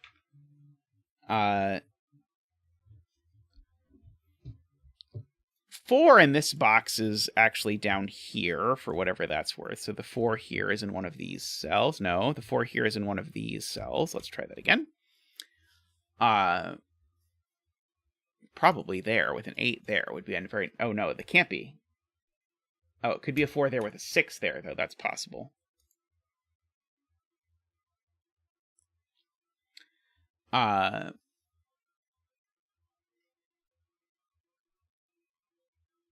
Let us see.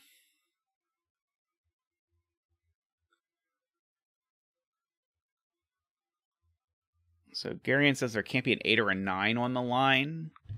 If that was 1, 2, 3, and 8. 1, 2, 3, and 8 is still less than 16.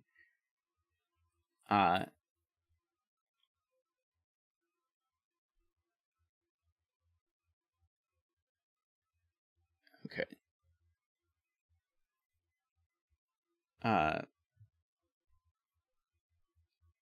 Oh, right. If there's a 6 and there's a 6 or a 7. So if there's a 6 or a 7 and there's also an 8 or a 9, then you get to, exactly as Garion says, 1 plus 2 plus 6 plus 8, which is 17, which is too many. So it's true that the 8 and 9 in this box are on this line. So the 8 and 9 in this box are up here. That one's not a 9. Let's see. And if I put a 6 and a 7, then I'm obligated to put a 1 and a 2. And that might cause problems with this line.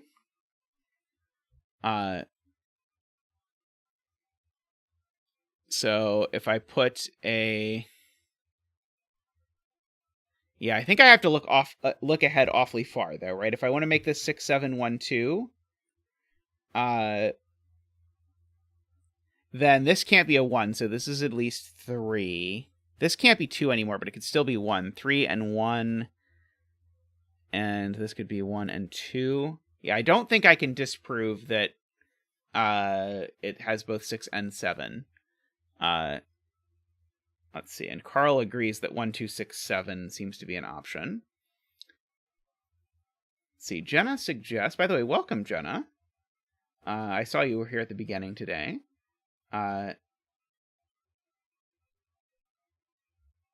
It could be going to 8, Nicholas. Let's see. So Jenna is looking at the line in column 5. If I think about what this cell is, okay. So that's a good thing to look at.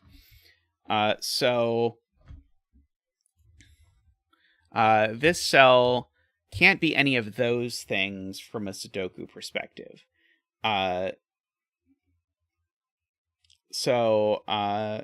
Let's think about what things it can't be from a just point of view of this box. So it can't be 1 because I need these to either to sum to a digit that's too small. If these two cells are a 3-4 pair, that seems okay to me because it would make these sum to 12, which seems fine.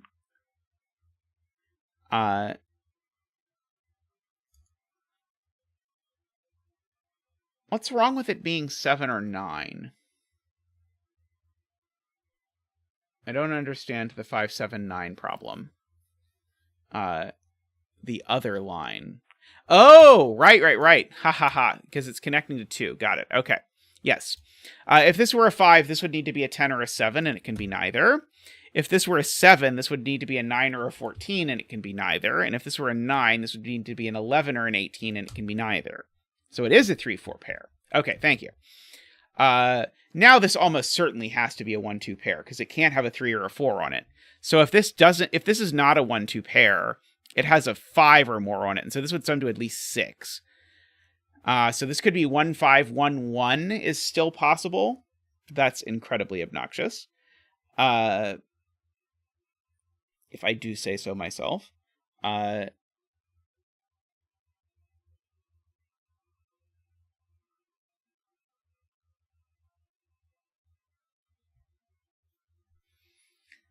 Let's see.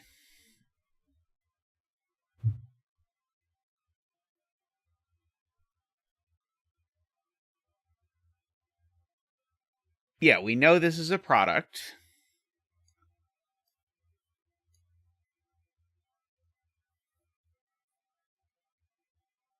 Yeah, I guess I didn't even really consider the possibility that they add to 7. But Glum Hippo is right. I should consider and then dismiss that. Because if these added to 7, these would be 1, 2, 4.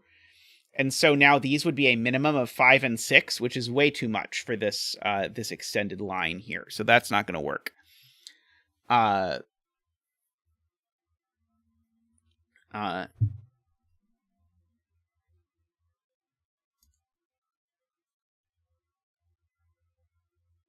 Good point.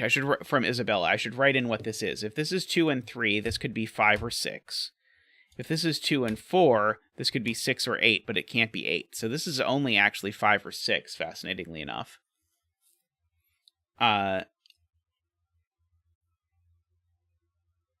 Which is very interesting.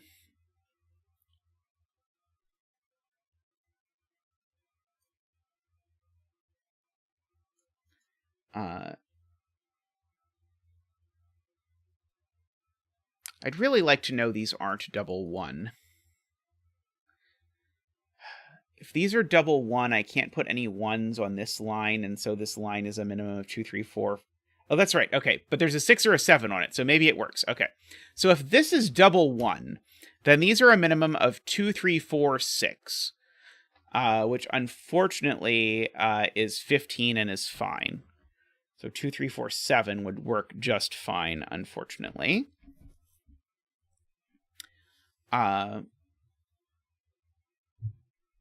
Let's see. Hey, Ranks, how are you?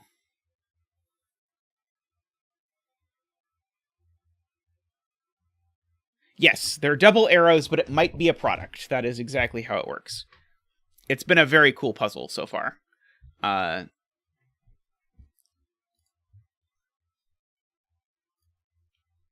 Okay, so should I write in what these digits can be?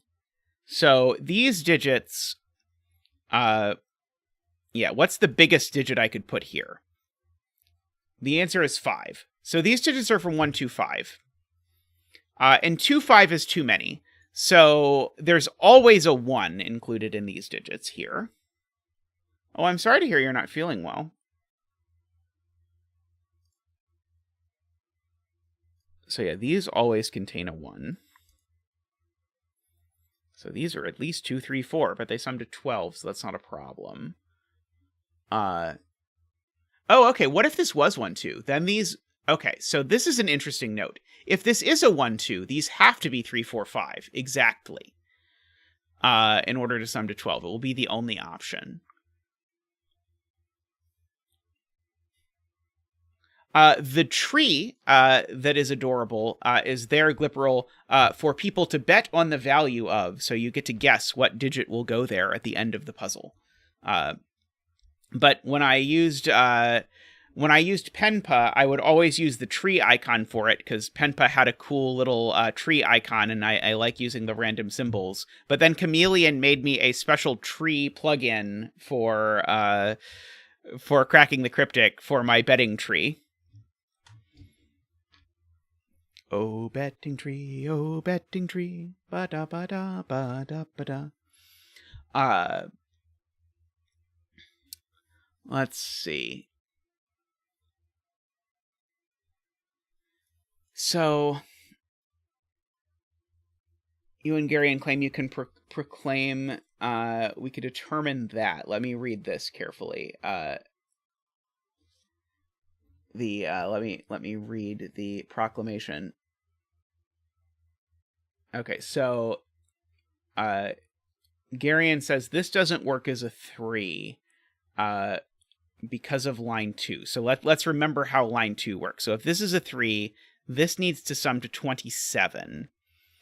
And so then I need these digits to sum to 18. Right? 27 plus 18 is 45. So I would need these two to sum to 14. And so I'm figuring out why that doesn't work. So they couldn't be 6, 8 for sure, because neither of these ends can be a 6. And they can't be 5, 9, because this one can't be a 9. Neither end can be a 9 either. Right, so both ways to break 14 are broken. Whew, yep, right. Neither end can be a 9, so right. So this can't be a 3. That's cute. Okay, so that's a 4 and a 3. And so that being a 2 and a 3 is perfect to tell me absolutely nothing about the nature of that reality. And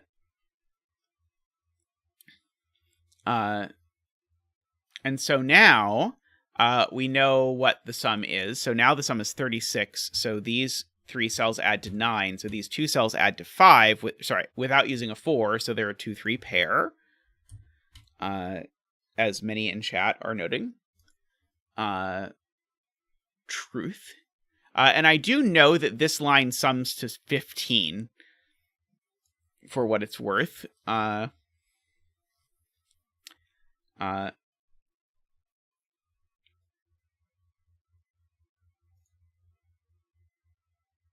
So now this can't be a 4 anymore, right? Because if this was a 4, I can't make this a sum, and I can't make it a product unless I double the 2. So actually, that's where the 4 is. So that's interesting. And so now let's fill in the rest of this row. 1, 2, 3, 4, 5, 6, 7, 8, 9. That's not 7 or 9. It's 1 or 5. Well, this certainly isn't a 1. I can't do 1 times 1 is 1. That would be using a third 1 in the box. And this cell can't be 1 is, I guess, the big problem. I can't do 5 because I can neither multiply to be 5 by using 1 and 5. It would repeat the 5, nor add to 5 because of 3 and 4. So this is 7 or 9. Either way, it's a sum now because I can't multiply to be 7 or 9. So if I wanted to do summing to 9, I could do 1, 8 or 2, 7. And if I wanted to do summing to 7, I could do 1, 6 or 2, 5. I believe those are all options. 2, 5 would create a triple there, interestingly. All of which seems relatively on the up and up. As these things go.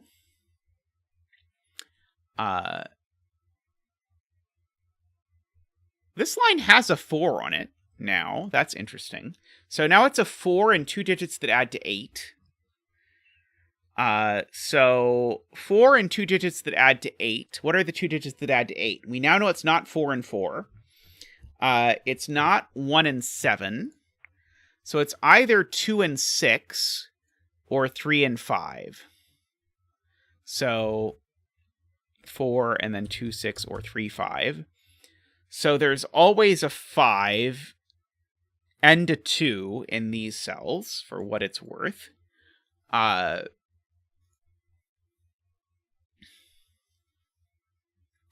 This cell can't be very large. Oh, maybe it could if it's a sum. Never mind.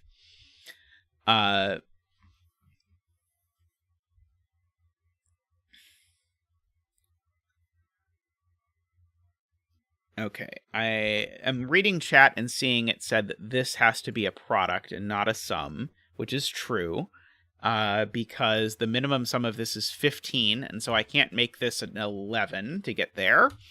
So this is a product, which is going to mean this digit can't be terribly large, because the maximum sum of 5 digits is 35. And so this digit can't possibly be larger than 8. So this is 8 at the absolute max.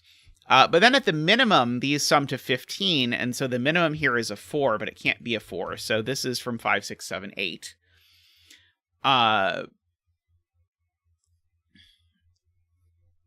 Which is noteworthy. I suppose, possibly. Seems noteworthy.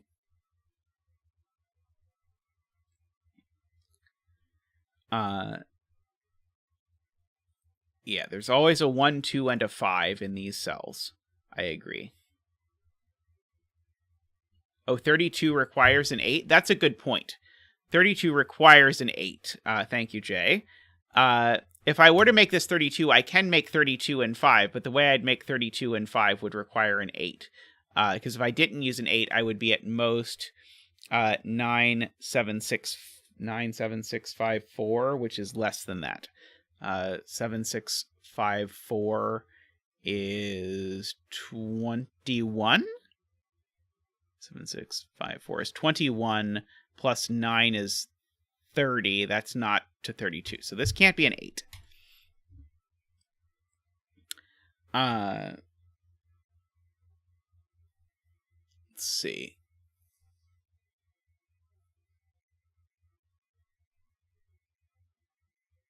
Oh, it's 22, not 21. I agree with Gary, and this definitely needs a 1, because otherwise we summed too much. Oh, I like Rank's way of doing it. More like Zeta mental arithmetic. Yeah, there's definitely not a lot of high quality arithmetic doing on the stream. It is not my forte. I feel like the 16 with this 1, 3, 4 has got to be somehow restricted, but your guess is as good as mine. How?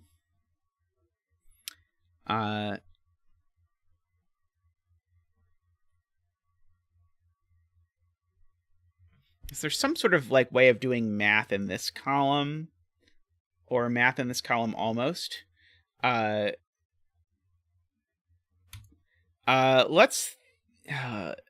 The thing is, I don't know if it's a sum or a product, which is very annoying.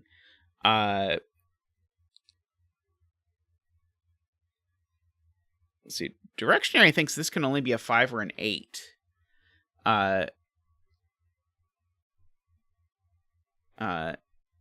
There's a 7 in the column somewhere.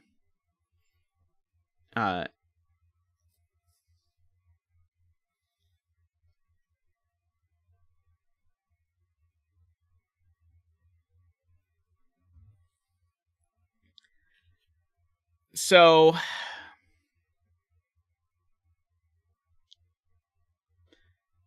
no, the thing I was going to say was wrong.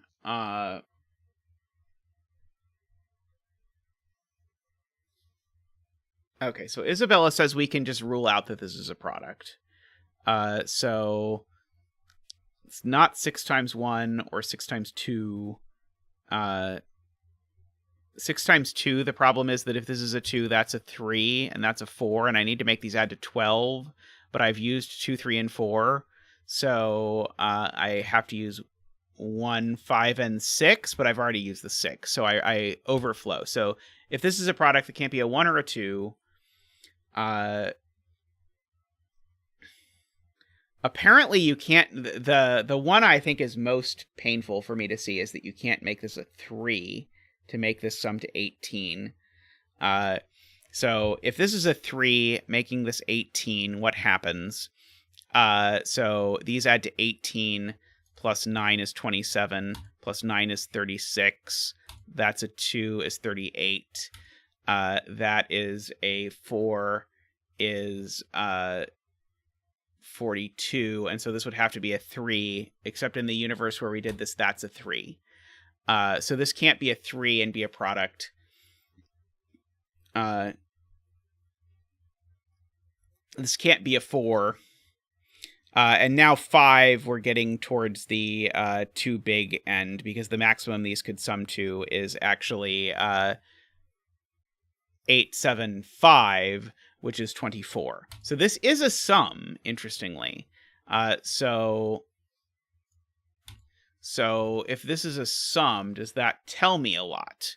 Well, it tells me a little bit about parity, because I know the sum of all of these is even, odd. So the sum of these two is even. These two cells have the same parity.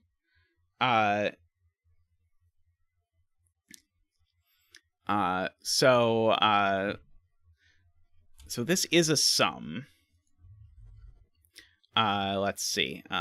4, 6, 9. Okay, are there things that it obviously can't be? Like, this can't be a 1, because then I need these to sum to 7. That's not going to work. This can't be a 2, because then I need these to sum to 8. That's not going to work. If this is a 3, and that's a 2, and that's a 4, I can't imagine that this could work. So, yeah, there's no way to make 9 that doesn't use 2 or 3 or 4. Because your ways are 1, 2, 6, 2, 3, 4, and 1, 3, 5, all of which do. So that's not a 3. So the sum is maybe 11, maybe 13, or maybe 14. I think those are the options.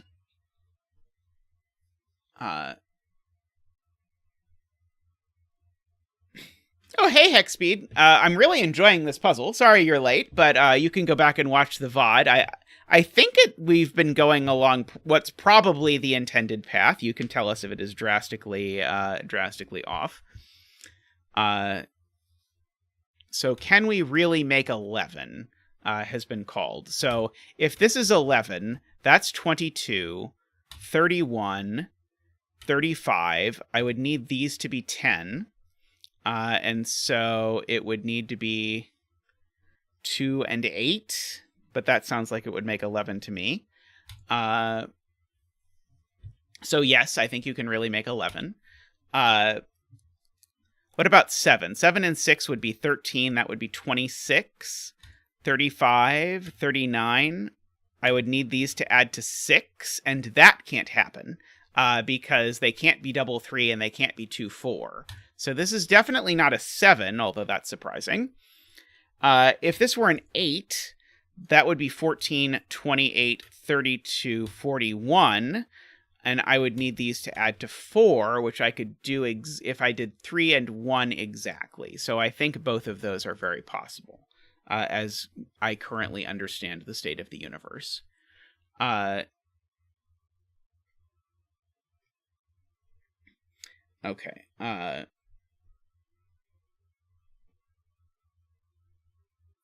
So this is always... Okay, I have to redo this. So if this is an 8, then we said these need to sum to 4, so this would be a 1. If this is a 5, then these sum to 11, 22, 31, 35. And so I need these to sum to 10, and so it would either be 2... Oh, it would only be 2, 8, because it can't be 3, 7. So this is only from 1 or 8. That is true.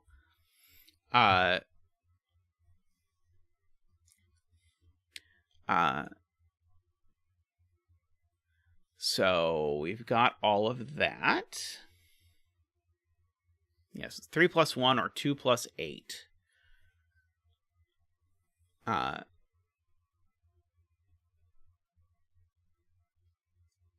We know this line sums to some very small total.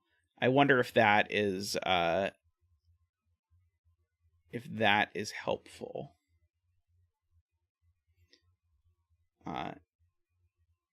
Isabella says 7's always in the sum, which is evident from the pencil marks.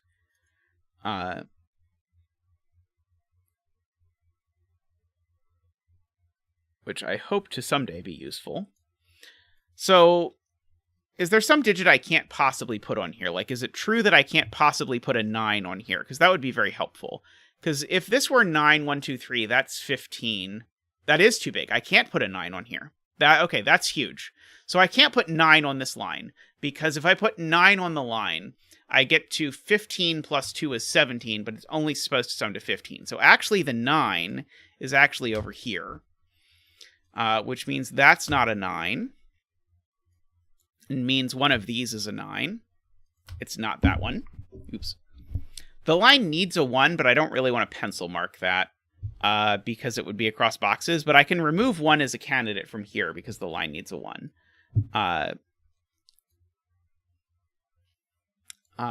Wouldn't 8 work out exactly? If I make this 1, 2, 3, 8, that's 14. Oh, right, it doesn't. It doesn't, right. 8 also does not work. But 8 could go in this column, I believe. No, one of these is always an 8. That's weird. One of those is always an 8. So yeah, 8 in this box doesn't go there and doesn't go on this line. So 8 goes over here, always. Because if I try and put an 8 here, I go to at least 1, 2, 3, 8, which is 14 plus 2 is 16. That's too many for the line. And if this is a 5, that's an 8. And if this is an 8, that's an 8.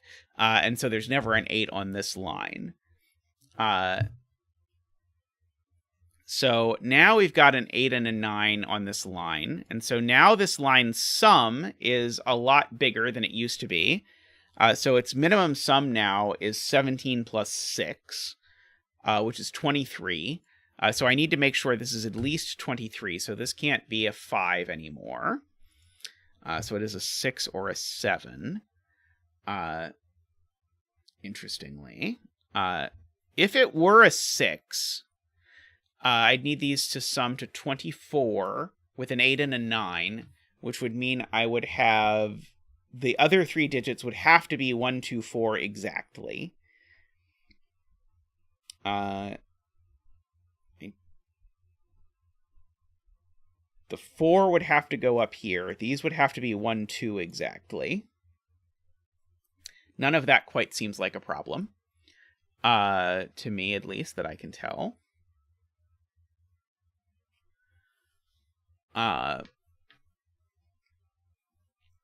Let's see. I'm going to have a sip of tea.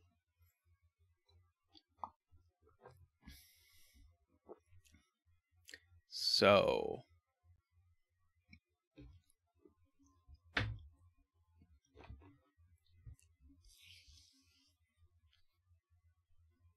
So 7...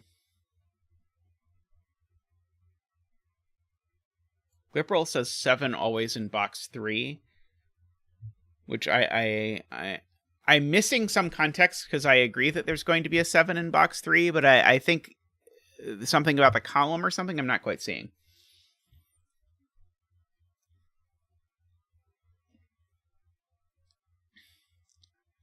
Yeah, it's restricted if I make it 7 because of the outie sum. I mean, I could just egregiously pencil mark these cells. How bad can that be? Because these cells do all have to be big. Why is my... There we go. 2, 3, 4, 5, 6, 7, 8, 9. That's not a 6.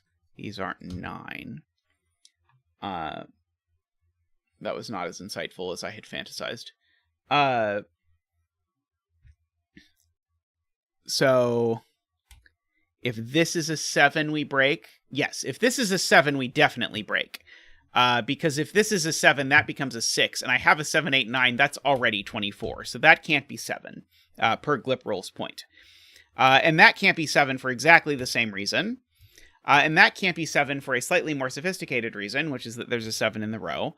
So the 7 in column 7, exactly as Glipperl says, is up here. Which means that there is no 7 to be had here. We already know there's an 8 looking up here, so there's no 8 to be had there. Let's see. Oh, we now have a 1-5 pair in this row out of nowhere, Carl points out, so that's not a 5. So that's only a 7 or a 9, giving us this little 7-9 pair. We know there's a 1 on this line, because if there's not a 1 on this line, this sums to too much. So that's not a 1. I probably should have just given in and pencil marked that a long time ago, but I feel I have become entrenched in my decision not to pencil mark a 1 onto this line. It may be too late for me in that regard. Let's see.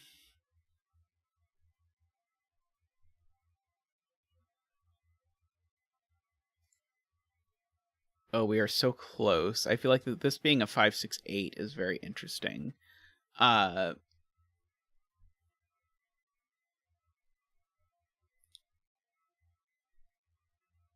this is a 3, these only get to add to 12. I'm being told I can mark 7 in box 9. I can mark 7 in box 9. I will allow myself a recreational pencil mark. I mean, I like pencil marking across boxes because it gives me an excuse to color, but I don't know, the color palette chosen for this puzzle I sort of wanted to enjoy in its own right, but I might have to pencil mark across boxes eventually.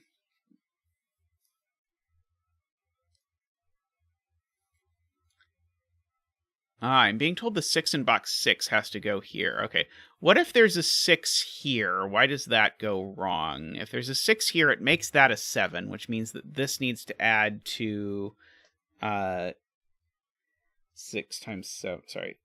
times 4, which is 28. And we've already got a 6, 8, 9, which is 23. And so if you've got 23 plus what would give me 28? I'd need 5 in 2, which would have to be 1 in 4, but they would have to be 1 in 4 down here where I don't have a 4. Wow, that's complicated. Yeah, okay. I agree. I'm not sure if this is how Garion saw it or not, but if this is a 6, 8, 9 triple, then in order to make the math work, this has to be a 1, 4 pair, but it can't be because of the 4s looking at it. So the 6 is indeed here, which makes this not a 6, which gives us a 5, 8 pair in the box of all things. So that's not a 5. But now the minimum of this line is now 1, 2, 3, 6. And 1, 2, 3, 6 is 12 already. So these digits can only be from 1, 2, 3, 4, 6. And I always need to use a 1, 1 and a 2, no matter what.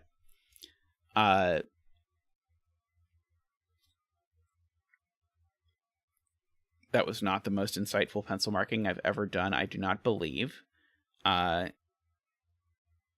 But I can't use a 5, I guess, is the point. So there's a 5 outside of that.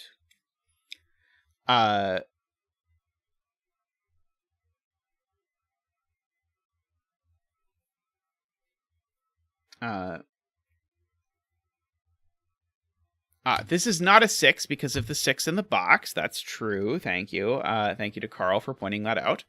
And Josh, who pointed it out shortly thereafter in the way that chat rendered for me. So we've got almost a 1, 2, 3 triple.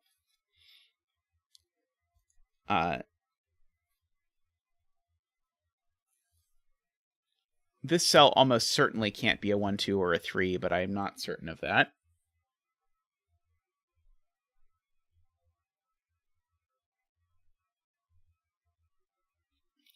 Okay, Naverio says now I can't put a 5 on this line. Because it forces 5 in box 6. Okay, so we've got to look at the world where this is a 5. Oh, into box 6. Oh, so this can't be a 5, 8, 9 triple is what you're saying. Because if this is a 5, 8, 9 triple, 5, 8, and 9 sum to 22. So I would need these to add to 6, and they would be a 1, 5 pair. Wow, that's tricky to see, but I like it. So if this was 5, 8, 9, it certainly can't sum to 24 anymore, so it's summing to 28. So then the outies would be 6, and these would need to be a 1, 5 pair, because 1 and 5 go with 1 and 5 to make 6, except we just used a 5 up here. So there is no 5 in this universe. So there is a 5 over here, which is huge. Good spot to Naverio there. Oops. So that's an 8, and a 1, and a 5. And so let's remember what that makes this cell equal to, because we're about to know. So these add to 14, and 14 is 28. 32, 33, 42 makes that a 3. And so now once that's a 3, that eats our last degree of freedom. That forces this to be exactly 1, 2, 3, 6. Because 1, 2, 3, 6 plus 3 is 15. So that's a 2. None of these are 5 while I'm at it. How about I remove it instead of adding it? That's probably a good idea. This is not a 2. Let's see. So that 1 puts a 5 here.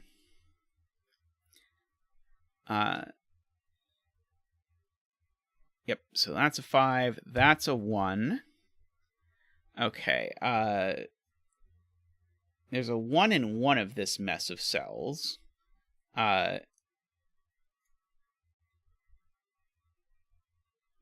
Okay, so now I have an 8, 9, and a 5. So I do know this has to be a 7, right? 8, 9, and 5 already sum to 22. This does have to be a 7, because otherwise I'd need 2 cells that sum to 2, which I can't do. So this does have to be a 7.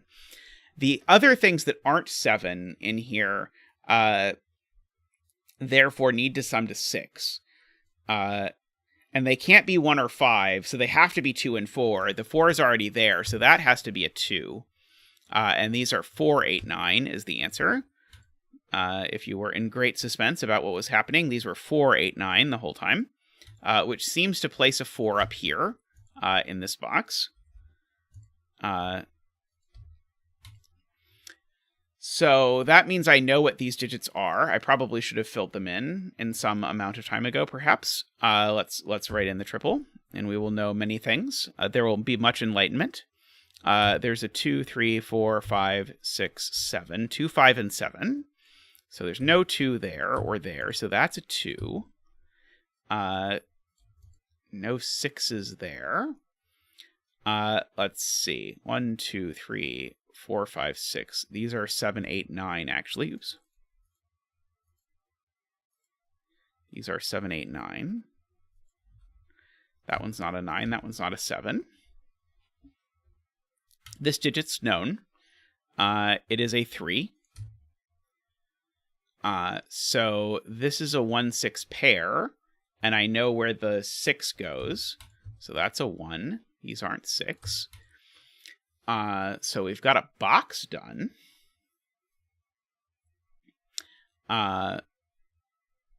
I keep feeling like I'm going to learn how to do this. Okay, so if this were 7, it would have to be 1, 6, because it can't be 2, 5 anymore. If this were 9, it would have to be 1, 8. Okay, so we actually know that this is either 1, 6 or 1, 8. So these digits are, I believe, from 1, 6, 8. I meant to also say that one was from 1, 6, 8. And that one's not a 1. Oh, so that one's the 1. We already know where the 1 goes. Okay, so that's cool. So no 1 there. No 1 there because of that pencil marked 1.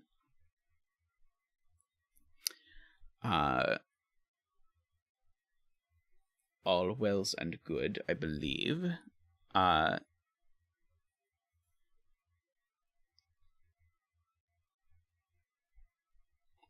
see. 3 in box 7, Purgarian, is placed here. Very good. Let's see. Naverio says I'm not allowed to put 2 7s in the box, which seems like a problem. Okay, so if this were 8, 9, it would indeed put 2 7s in the box. Very good spot to Naverio there. So this is not 8, 9. It's instead 6, 7, which makes that a 9, 8, 7. So that is a 5. This digit is 4, 5, 6, 7, 8. This digit is an 8. These are not 7 or 8. This is a triple of some sort. A triple of ill repute, if you will. 2, 3, 4, 5, 6, 7, 8, 9. 2, 5, and 9. We get no help from the peanut gallery giving us this triple. But I appreciate chat doing it for me. I really like when chat confirms that I have the right digits. 2, 3, 4, 5, 6, 7, 8, 9. Excellent. No help there either. Sven also helps me by telling me that I get no help. All right, what about this quad? Maybe this quad will be the answer. 2, 3, 4, 5, no, not 6, 7, 8, 9. Okay, I know this is not 2, 4, or 8, apparently. I think I also know it's not 9, don't I? I do know it's not 9. So this is a 5. I don't remember how I knew that, but I seem to have known it. So these are a 2, 8, 9 triple. So now that assuredly is going to lock in what's going on with this line, because this line needs to sum to 16 without a 2. That's got to be fixed, right? Not quite, maybe, actually. There might be a little bit of flexibility with it still, which is inhumane. Okay, so I guess the key is these add to 19 plus 16 is what? 19 plus 16 is 35, it sounds like. 19 plus 16 is 35. So these two need to add to 10 is the point. So this can't be a 1 because that would put a 9 here. A 3 here would put a 7 here. Or a 4 here would put a 6 there. So there's 2 options there that work. I'm scanning the row just to see if there's anything that it would break if this were 3, 7 or 4, 6, and I don't think there is. But the fact that this is now 3 or 4, I think is going to resolve what's going on with this line. Because I don't think I can possibly put a 5 on it anymore. Because now if I put a 5 here, now the sum of this is way more than 8, which is the maximum. So we finally kill that silly 5 and kick it back over onto this line. So there's no 2 over here. And if there's no 2 over here, then in order to sum to 12, this has to be 3, 4, 5 on the nose. And so if that's 3, 4, 5 on the nose, then what are these digits? 6, 7, 8, 9. That's not a 6. Let's see. Some amount of 6, 7, 8, 9s are going on in the row. Let's see. These are 3. Okay, so these 2 cells need to add to 5 or to 3. Well, they're not adding to 3. There's no combination that adds to 3, but there is exactly one combination that adds to 5, which is this being 1 and this being 4. So that is not a 4. That's not a 4. I now have a 6, 7, 8, 9 quad in this row, which does make that a 2. Makes that not a 2 or a 7 because of the 6, 7, 8, 9 quad. So that's a 5. This isn't a 6 because of the 6, 7, 8, 9 quad. That's a 3. So these aren't 5. That seems to be a 1, apparently. Who knew? These aren't 1. These aren't 3. I can get rid of the 4 pencil mark. Those aren't 2.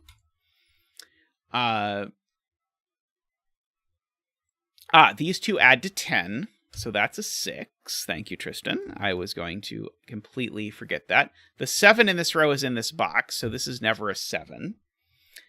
And now I bet we can force this, can't we? If this are 4 and 6, I'd need these to add to 10 or 24.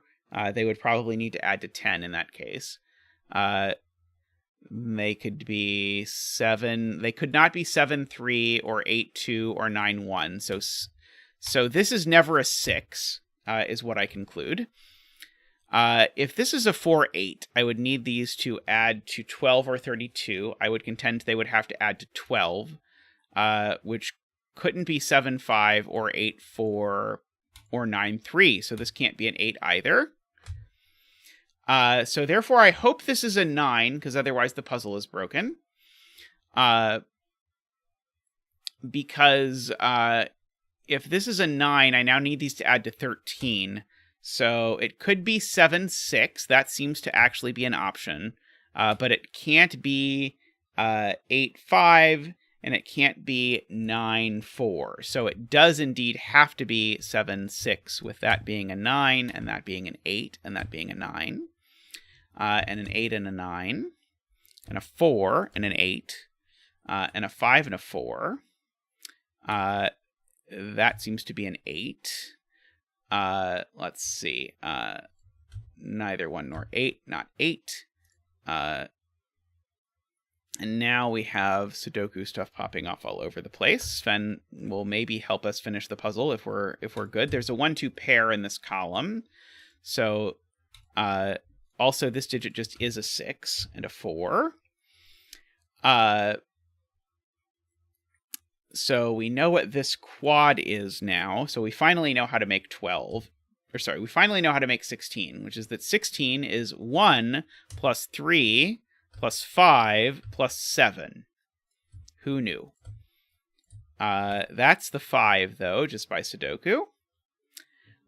So this is a 3 or a 7, and that's a 3 or a 7. Let's see.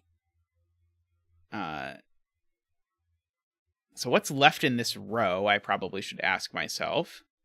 One of these is a 3, and the other is a 9. And that one's not a 9, so that one's a 3, and that one's a 9. So that's a 7 and a 9 and a 1. Good. And a 5 and a 2 and a 9. Excellent. That 7 has been placed over there, so there's no 7 there. There's a 3 there. There seems to be an 8 corner marked here all alone. This has become a 2 and a 7. This has become a 1 and a 2. This has become a 3 and a 1. This has become a 6 and a 3. And I agree the betting tree has been really, really stubborn. It has been impossible to get any clue as to what digit it is up to this point. I'm hoping we can get it here in the very end. 4, 5, 6. Okay, so that's a 7. That's a 2. It's a 5.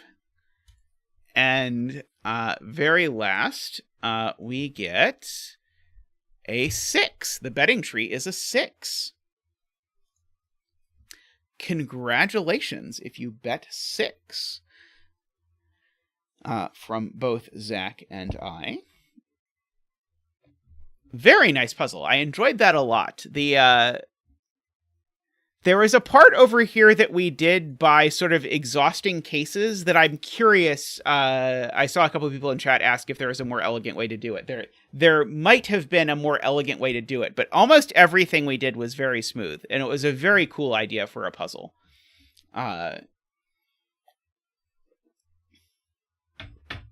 Tricky, but cool. Alrighty. So we still got plenty of time, so I can go pull us up a puzzle, and then we could be back with a puzzle. Be back in just a minute with something else that will hopefully also be cool.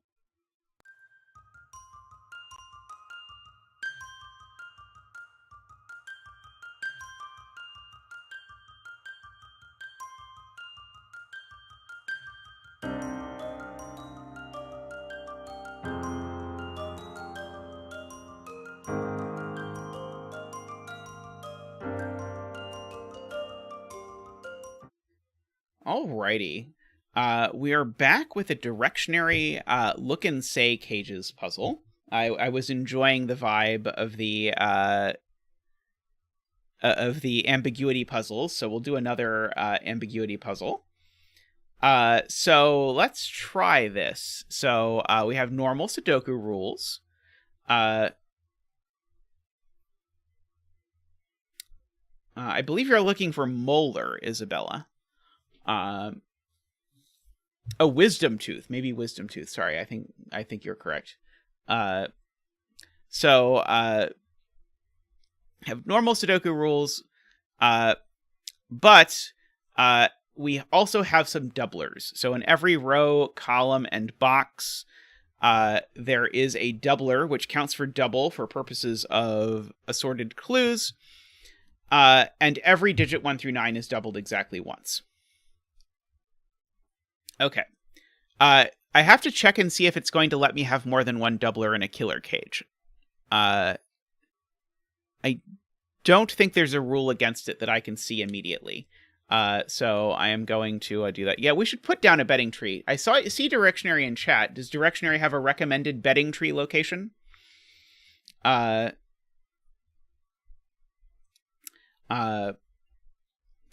People have disagreed about whether you should be able to repeat doublers inside killer cages or not, which is interesting. But anyway, so put it on a 4, please. Glipperl has a request that it go on a 4. So if Derektionary would kindly look up the solution code to the puzzle and pick a bet cell that is a 4, Glipperl would appreciate it. So we've got these killer cages. Oops.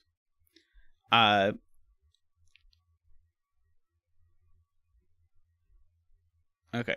So the blank ones all sum to the same total. Let's see. Row 1, column 5. We'll go with row 1, column 5. So we don't know what the total is, but all of the blank cages sum to it. And then the ones with numbers are look and say cages. So that means they're telling you how many of a number. Oh, column 9. I did not do good at identifying row 1, column 9. I have done better at identifying row 1, column 9 now, I believe. So these tell you how many of a digit show up. So for example, this says that there needs to be 1 3 inside this cage. This says that there need to be 3 4s inside this cage. Okay, and so we're going to get a digit right away. Because in order to get a 3 4s in here, I'm going to need to double one of them. Okay, and so we have to think about how the doublers interact with both rules. So doublers interact with look and say cages by counting twice. I realize this is not even the easiest digit to get in the puzzle. They interact with look and say cages by counting twice, and they interact with killer cages by counting for double the sum. Okay. So anyway, the first thing I saw was that this digit is a 4. To go Boo boo doo, boo boo doo, ba ba da ba da ba ba da ba da ba ba da ba da ba da ba da ba da ba da ba da. Woohoo! Thank you. Oh, is it a double 2 count? Okay, so I might actually misunderstand the rules here. Maybe a double 2 counts as a 4. That's possible. I might have... oh, it's not the doublers count twice. Okay, sorry. So the way we squeak 3 4s in here is actually to put a 2 in as double as its value. Okay. So what that means is that there still is a 4 here. That's still correct. But actually there's a 2 and a 4 down here. And the 2 is doubled. And so this needs 1, 2. And so the joke is I don't know whether this is a 1 or a 2 because it could be a doubled 1. Fascinating. Okay, I know there's a 5 in here. I don't know which of these 4s is... Oh, no, I know the 2 is doubled. Right. So these we can gray. These are not doubled is what the gray means, because the doubler is the 2. This 4 can't be doubled, because if it was doubled, it would be an 8, and that would not be enough. There are 2 8s in here. So there's 2 8s. So what are the 2 8s? They are a 4 that's doubled and an 8. So the fact that there's a doubler down here tells me that there's no doubler in any of these cells, and also tells me that that cell's not the 4. So actually, this is the 4. Wait. Right, no, that was right. That's the 4, so it's not doubled either. And so that's the 2, and it is doubled. That didn't feel right, but I think it's right. And so there's my 3 4s in the cage. So none of these are right. Or sorry, none of these are doubled. I'm expecting that Glipperl will be producing the pure little killer doubler puzzle. And knowing Glipperl's experience. Let's see.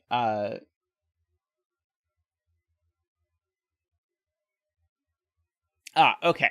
So the bare minimum that the cages that are unlabeled can sum to is 15. So therefore, this cage needs to sum to at least 15, because all the unlabeled cages have the same sum. But therefore, this digit is a doubler and is an 8 or a 9. Also, the sum isn't actually 15, because 15 is too many. Because 15 is too odd. And it is hard to make a doubler double to an odd number. So we've got this 8 or a 9 here. Didn't we have something about 8s? Oh, the 8s are over down here. Got it. Okay.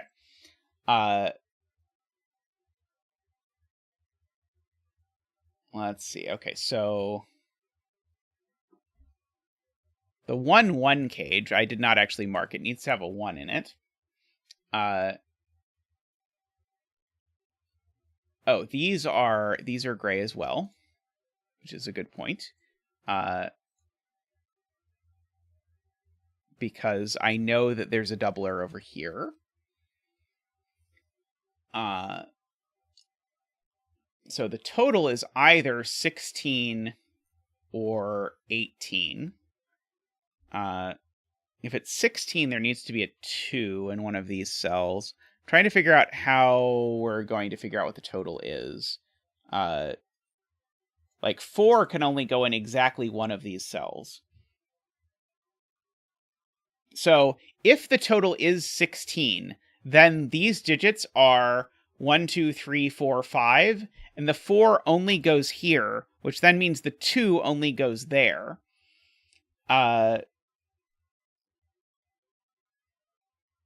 Or I could listen to chat, and so that's going to give me lots of digits, because as chat points out, this cage can't possibly sum to 18. So beautifully spotted, Martin. That prevents 18. So it is 16. And that means the thing I said before is actually true. So we're going to get tons of digits, because this is going to be 1, 2, 4, 6. But the only place that the 4 can go is here. And so now the only place the 2 can go is there. And so we can get rid of the 2 and the 4 just outright. And so these digits are now not 1, 2, 3, 4, or 6, or 8. So there's not a lot of options left. So it can't be 1, 2, 3, 4. It could be 5. It can't be 6. It could be 7. It can't be 8. It could be 9. These are only from 5, 7, and 9, but they're part of a cage that, remember, needs to add to 16. So they can't be 7 and 9. There's definitely a 5 involved. And so if it was 5 and 7, I would need this to be a 4, which it can't be in any which way it could be. So this is not a 5 and a 7. It's a 5 and a 9. But if it's a 5 and a 9, that adds to 14, which means this needs to be a 2, but it can't be a regular 2. It has to be a doubled 2, which is going to resolve a bunch of stuff, because now this actually is a regular 2. It's not a doubled 1, because I've already doubled 1 once. I can't double it again. That would just be silly. So no 1 there. Definitely a 1 over there. Graying all the way up this this whole shebang.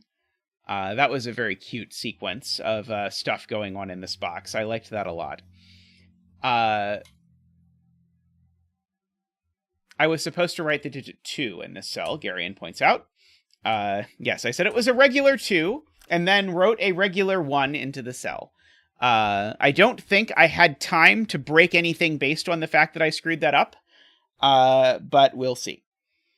I'm quite skilled at making errors, so who knows.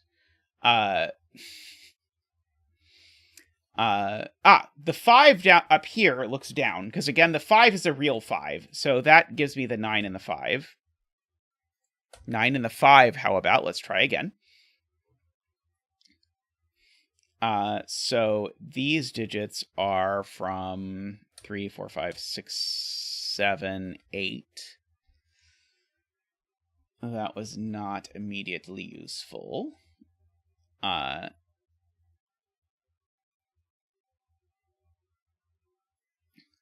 Let's see. Do I know that these don't sum to 16 naturally? I don't think I do. Now, I can think about things like any doubler I have left has to be big. So if this was doubled, it's at least a 6. But I don't think that's a problem. Oh.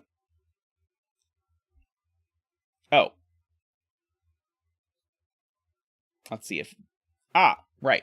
This cage is an authentic 16 cage, which the whole time has only been able to be 7-9. And the fact that this has to be 7-9 means that this cage can't also be 7-9. So this is all grayified. The doubler is in one of those cells, so these are not doubled. The 4 is the thing that's doubled down here, so that's not a 4 anymore. And so what is going on up here to get to 16? So can I double an 8? No, that's already 16. I can't double a 7, so what if I double a 6? If I double a 6, then I'd need a 4 to go with it. So 6, 4 is one of the combinations. If I doubled a 5, I'd need a 6 to go with it. That's a combination. I can't double a 4 because I've already doubled a 4. If I doubled a 3, I would need a 10. That's not going to work. So 4, 5, and 6 are the only digits that go here.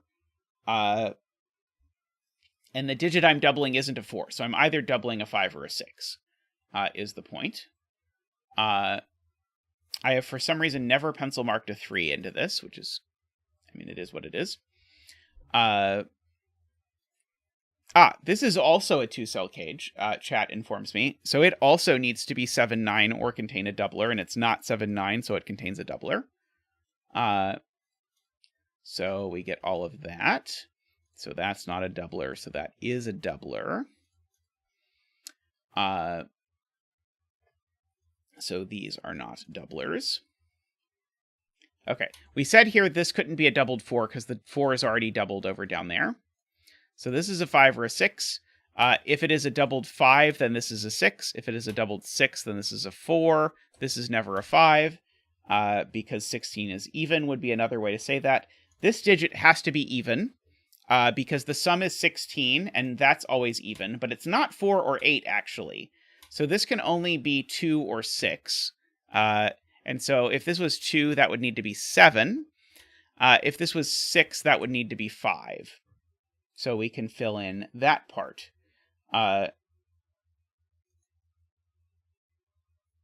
Okay.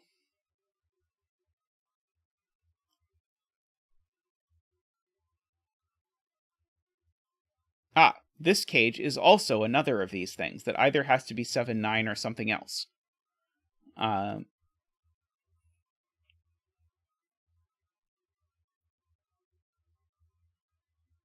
points out a good point, which is there's always a 6 in here. If there's not a 6, then it's double 5 and 4, which does not work. So there's always a 6. Let's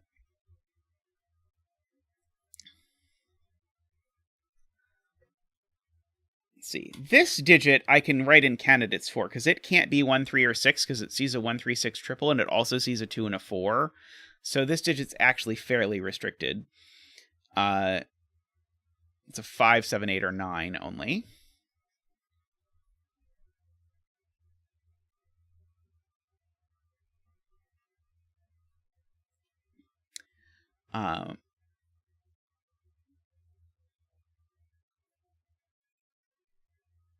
Yeah, so I'm doubling 5, 6, or 7 up here. There's 1 7 in this cage, which I apparently never even thought was worth marking. But it's true. There's 1 7 in this collection of digits.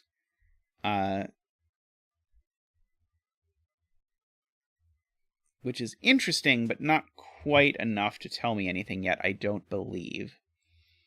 Let's see.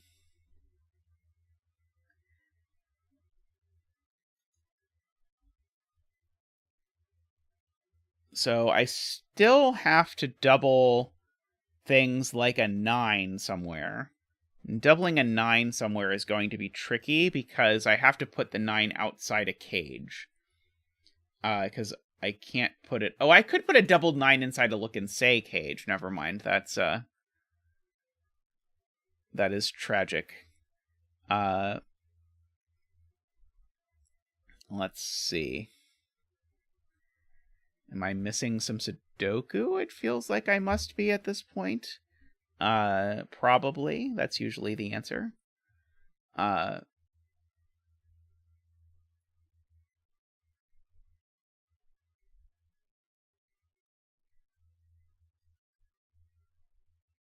If this is 16, then these are 21. That's not so restricted that I feel like I can do anything with it.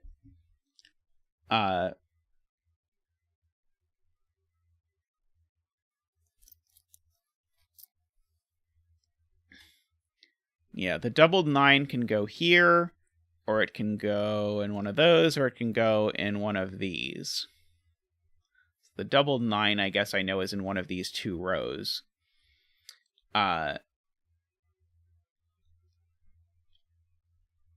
Let's see.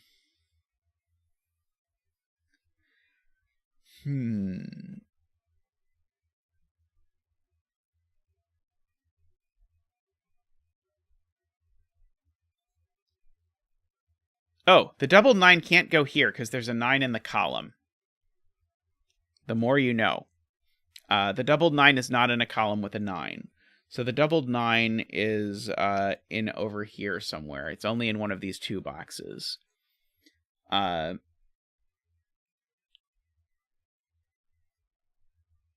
let's see. If this is a doubler, it's not the doubled 9.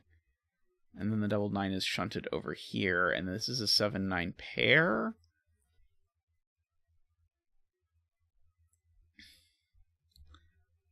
Doesn't seem to do a lot. Let's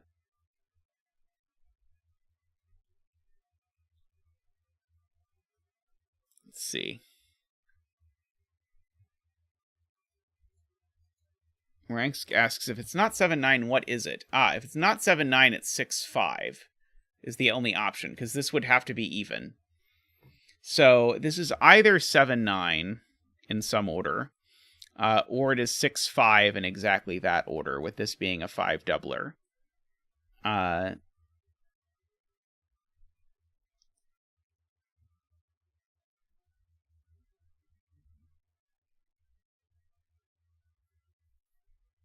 But one of these cages needs a doubler.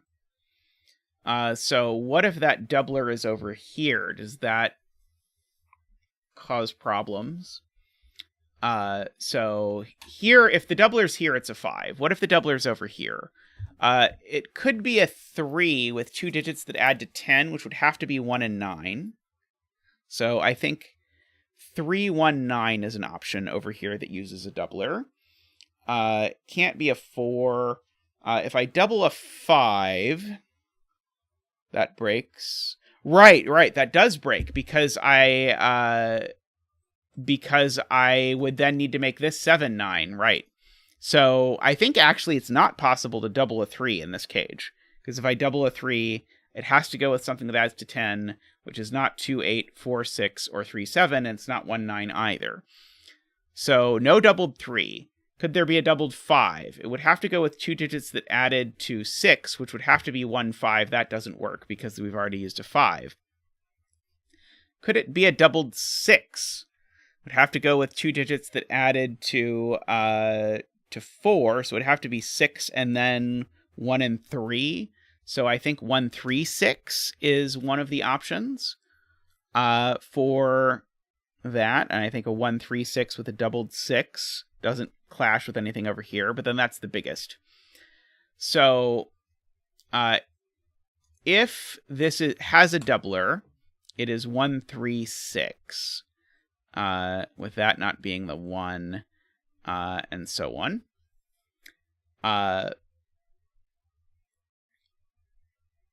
Whereas if this has a doubler, it's double 5 and 6. So the point is that in this row, the doubler is always a 5 or a 6. So we get a virtual doubler pair. So I'm going to delete these pencil marks because they're going to confuse me. But in this row, there's always a 5 or a 6 doubler, which pairs up with that 5 or 6 doubler to occupy both 5 and 6 doublers, which makes that a 7, which makes that a 7. This needs to add to 2. That's a 9 and a 7. These aren't 7. And this is why I love doublers.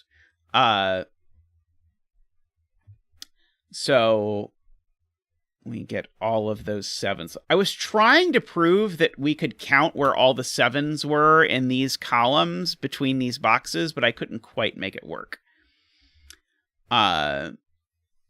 Tragically.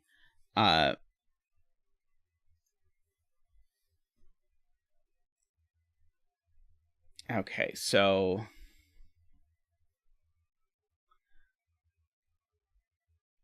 so what are we doubling in box 4 is the question from chat. So it can't be 1, 2. It could be 3 or 4. It can't be 5 or 6. It can't be 7 or 8. And it can't be 9. So I think the answer is 3 or 4. No, we're doubling 4 down here. 4 we've already doubled, so it's a 3. So there is a doubled 3 in one of these cells. And that doubled 3, of course, rules 3 out of these cells.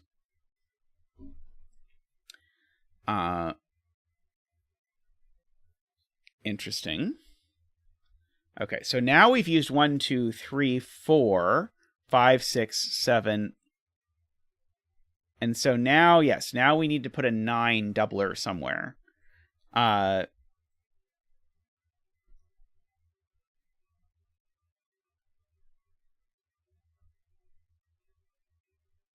so where is the 9 doubler going is really the ultimate question. And so between these two boxes, there's a 5 or a 6 and a 9.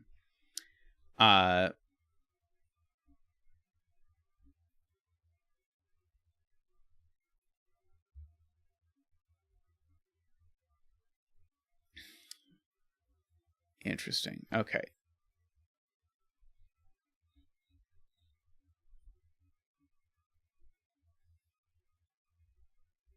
So if this was a double 3, let's just go through this. If this was a double 3, then I would need these to add to 10 without being 1, 9, 2, 8, or 3, 7. So these would have to be 4, 6. So if this is the doubled 3, this is a 4, 6 pair.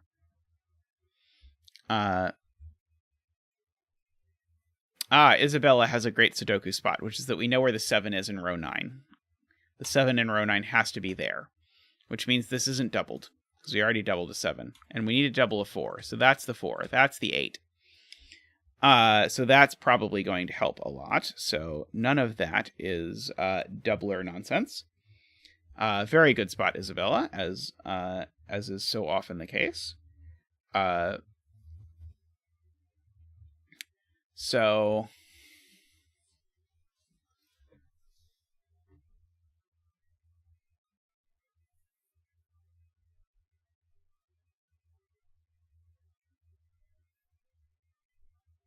interesting. I was going to say, so these need to add to 10, but that's not how this puzzle works. Maybe that did not do as much as I had hoped. It does tell me, actually, this is a 1, 3, or a 6. That's got to be interesting, right? So that means that this is just 5, 7, 8, 9.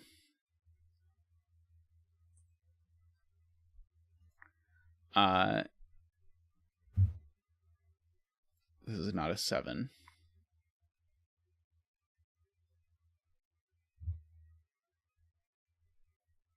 Oh, right. The 1 in this cage is here. So that's not a 1. This is only a 3 or a 6, and it is that digit, as is pointed out. If this were a 9, I would need these to add to 7. They could be 2, 5, annoyingly. If this were an 8, I would need these to add to 8. And they could be 2, 6. Or 3, 5, actually. I think both are possible. Okay, so I don't think I can quite force this cage yet. Hey, Matt Pesto, how are you?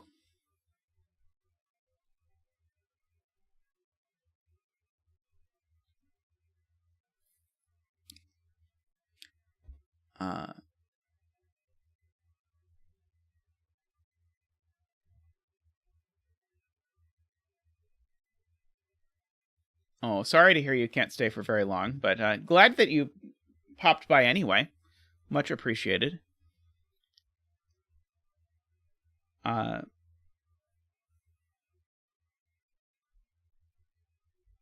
Okay, so let's write in the other option. So one of the options for this cage was that this was a 1, 3, and that was a 6. Okay. What if we don't use a doubler?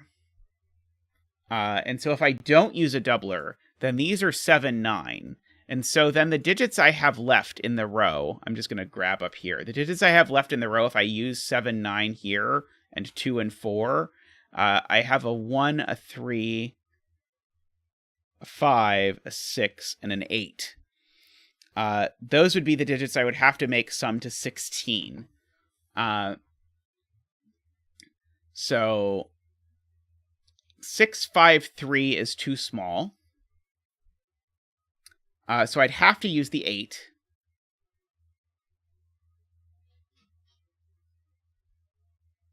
What am I wrong about?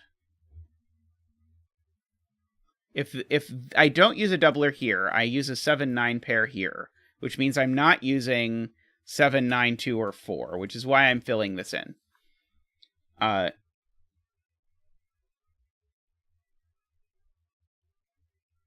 but I'm not using that doubler over here. Oh, right. Sorry, you're right. I did this backwards, right. If I, let's do this correctly. So if I don't use a doubler here, that means I'm using a doubler here, which means that these are 5 and 6, is the point. And so then what are my options? My options are 1, 3, 5, 6, 7, 8, 9 are my digits that I have available. Because if there's not a doubler here, then these have to be 5 and 6. Okay, so the cage can't have a 7 in it, as Ranks kindly points out. And it can't have both an 8 and a 9 in it either, because if it has an 8 and a 9 in it, it already sums to more. So it has to have either an 8 and a 1 and a 3, or a 9 and a 1 and a 3, but neither of those works at all, right? Isn't there just no combination at all that works? Because I can't use both 8 and 9, but I also can't use either 8 or 9 with 1 and 3. So I think the option where we don't put a doubler in here, I think is just broken. So we must put a doubler in here, and so it does become this. As with the previous puzzle, I wonder if there is a clever way to have seen that. There probably is. So this is a 7, 9. This is not doubled.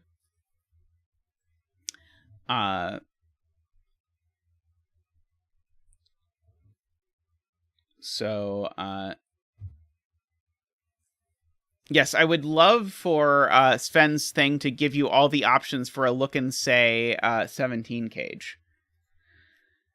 Okay, so right, that 6 has made that a 5, which has made that a 6. That is important to remember. So now my remaining doublers, I remember there's a 3 doubler over here, and a 9 doubler. Right, the 9 doublers here is the point. I was somehow thinking the 9 doubler could still be over here, despite both pencil marking that and having us say all those things. The 9 doublers here, which makes that a 7 and a 9, makes none of those things 7, which actually places the 7 there of all things. That's not a 7. So these digits are a pair. They're a 5, which goes here, and an 8, which goes there. So that is not an 8.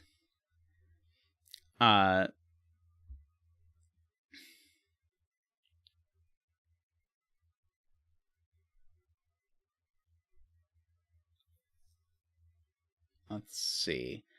If I don't use a 7 in this cage, then the maximum is 6, 5, 4, which is 15. So this cage needs this. Oh, no, that's not true because of the doubler, right? I think I was going to argue something that's not correct. Because of the doubler. This seems not to be able to be a 5. So this is an 8 or a 9. So if this is an 8, these two sum to 8. And if this is a 9, these two sum to 7. Can these two sum to 7? If they sum to 7, they have to be 2, 5 in that order. If this is an 8, these sum to 8, and they need to be... They could be 2, 6, or 3, 5, I think. If they were 2, 6, they would be in that order. And if they were 3, 5, they would be in that order. So I think this gets good lift like that. Let's see. The 9 in column 4 sees into box 8, I'm being told. Yes, that 9 does see there. So those aren't 9, and that's 9. Which lets us trim out some of these options, because I need these to sum to 7 now. And the only way for them to do that is 2 and 5. Excellent. And so that's an 8 and a 5. In the other order, though. And so that's a 6 and a 3. That 3 repeats over there. That seems to be a 7 and an 8. Neither of these things is a 3. That thing is a 3, though, we have learned. And these are a 1, 2, 3, 4, 5, 6, 7, 8, and a 9. That is a 1, and a 9, and a 6, and a 3, and a 1. So now that's the 1 for that cage over there. That's no longer the 3 for this this business.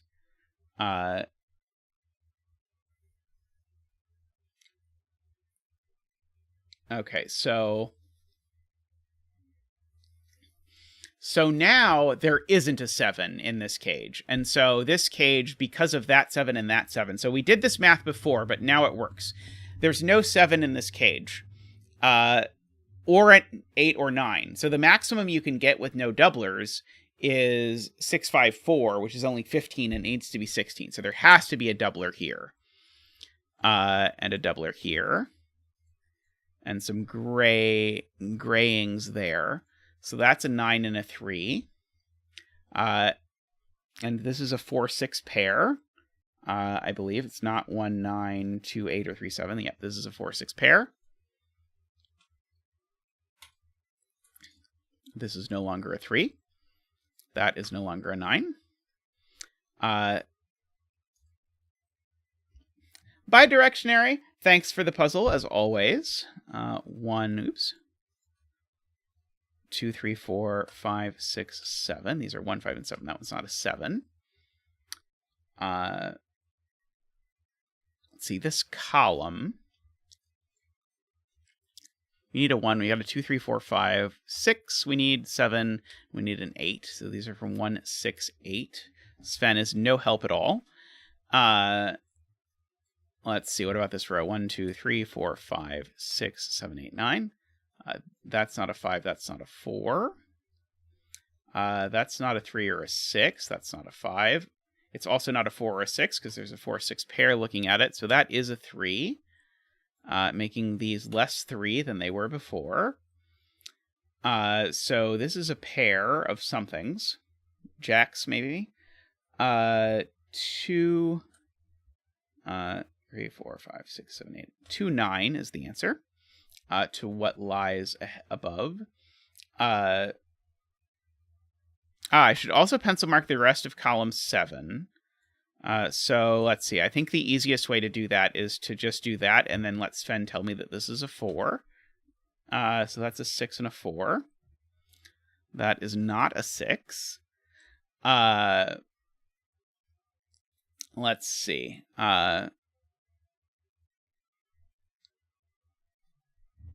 These cells are a 1. We've got 2, 3, 4, 5.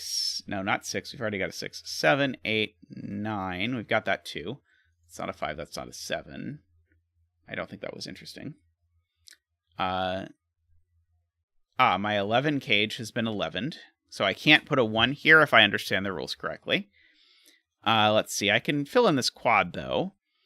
2, 3, 4, 5, 6, 7, 8, and 9. So none of these things are 9, so therefore that thing is 9. That thing's not a 5, so it is a 2 or an 8. These are from 2, 5, and 8.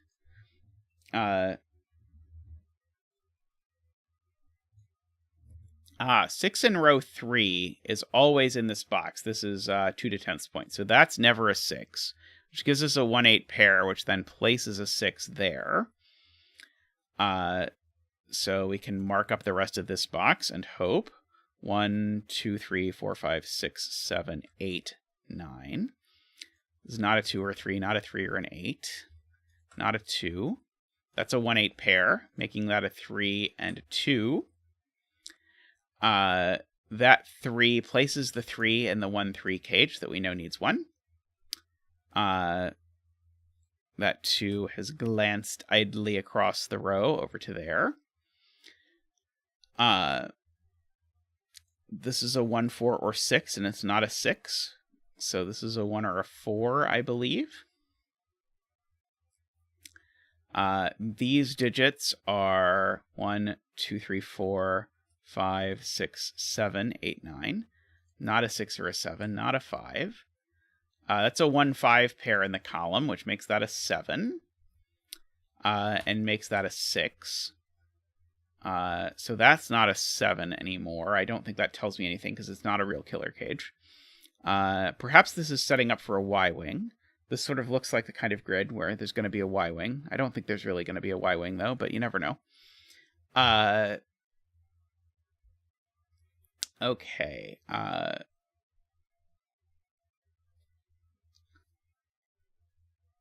see.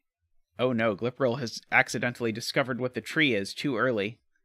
3 in column 8 is there.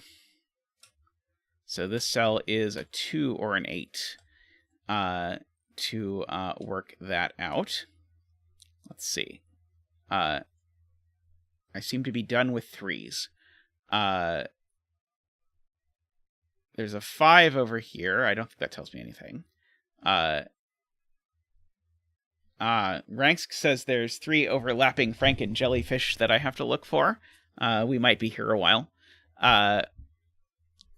Row 2 has a 1-4-5 triple, Ambrose points out, so we can pencil mark around the 1-4-5 triple. So we need a 2. 3, 4, 5, 6, 7, 8, 9. That is not a 2. It is an 8 or a 9. That is not a 9. It is a 2 or an 8.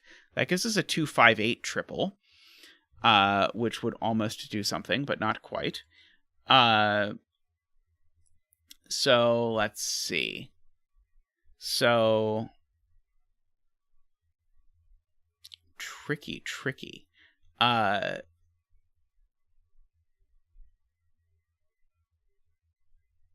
Oh, 7 in column 1. Got it. Yeah. So that's a 7. And that's the last 7, unfortunately. 5 in column 5 is placed. It would seem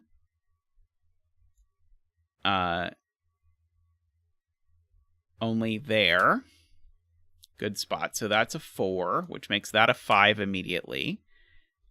Which makes that a 1 and a 5 and a 1, and a 4 and a 6, and an 8, and a 1 and a 5, and a 1 and a 6, and a 9, and a 2 and a 9. Thank you, Sven.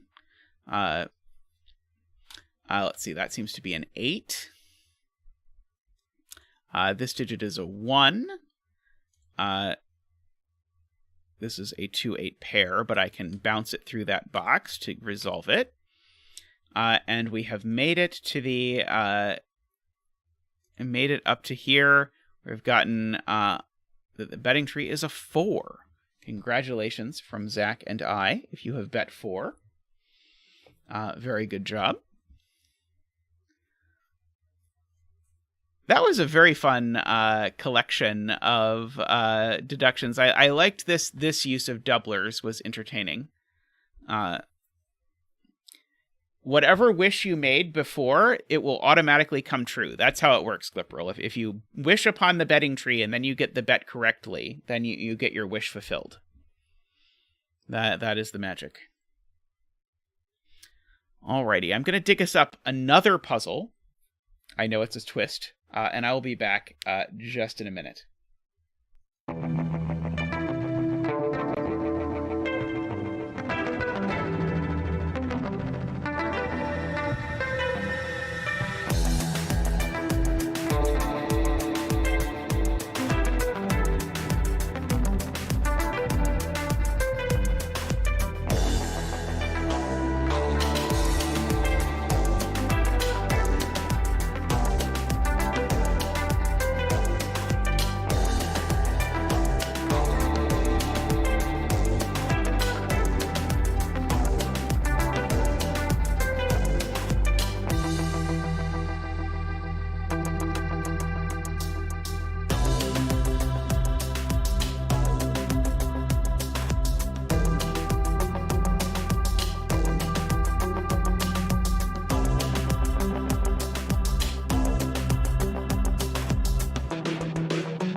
Alrighty, welcome back with the new 2-10th puzzle with this beautifully symmetrical grid.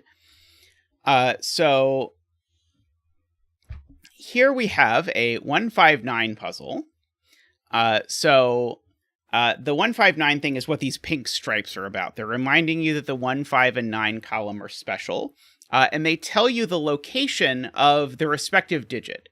So, for example, if this digit was a 7, it tells me that 1 is the 7th cell of its row. So that would put a 1 here automatically.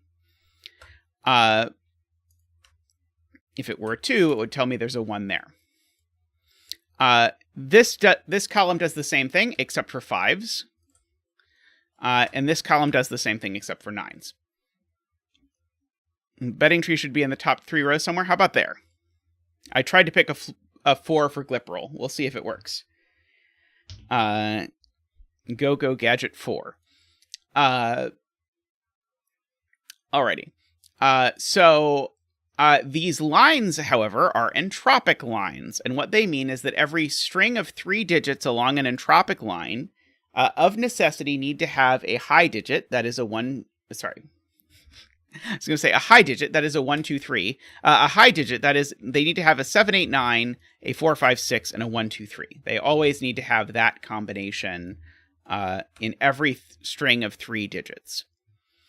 And so what that effectively means is that if this is a low digit, or whatever it happens to be, this will end up being the same, and that'll end up being the same. And then whatever this is, that'll end up going there. And whatever this is, I'm trying to use non-suggestive colors, that'll end up going there. Okay. Now, there's sort of like a meta rule of the universe about 159. Which is that actually this string of 3 cells in a 159, the 3 pink cells in every box, they need to be a high, a middle, and a low digit. And let's talk about why that is. So why is it that this is always a 1, 2, 3, a 4, 5, 6, and a 7, 8, 9? It's because of where the 9s go in the first 3 rows. One of those 9s goes in box 1. I don't know which one, but whatever that 9 is, it contributes a 1, 2, 3 over here. Whichever 9 is in box 2 contributes a 4, 5, 6, and whichever 9 is in box 3 contributes a 7, 8, 9. So that's why we get this. So there's like a bonus vertical entropic line that you could draw through all of these without changing the rules of the puzzle. So that makes a cute combination.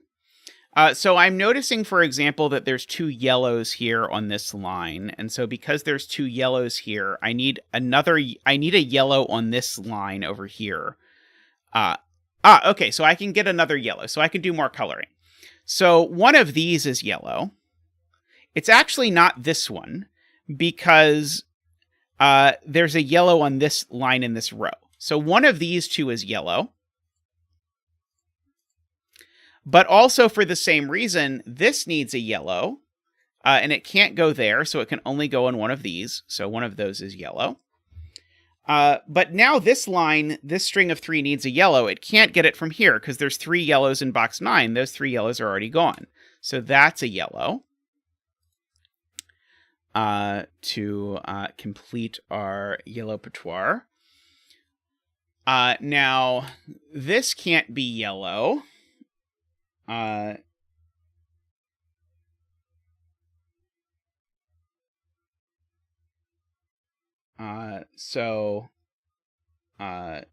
Yellow is one of these 3. Sorry, this can't be yellow, so that can't be yellow. So one of these 2 is yellow. I don't know which one. One of these 3 is yellow. I don't know which one. Let's see. Josh is looking over in this box. And so this can't be yellow because it would put a yellow there, and that would put 3 yellows in the box without putting one there. And this can't be yellow because it would make that yellow, which would put 4 yellows in the box. That doesn't work. So, Josh, I 100% agree. That's yellow. And so fascinatingly, that's also yellow.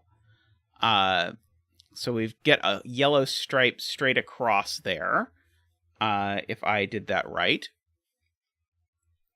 So, interestingly, oh, that just tells me these two aren't yellow, but these two are the same color. Okay, so that's not yellow. That works its way into this box. But that's the one I already knew wasn't yellow.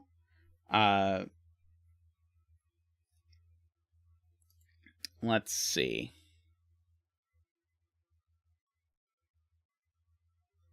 Let's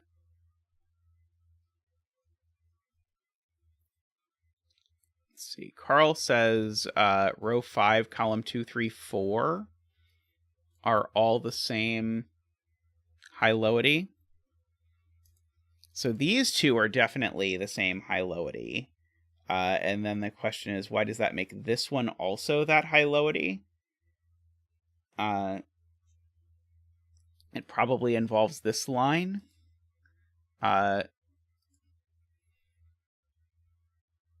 Let's see.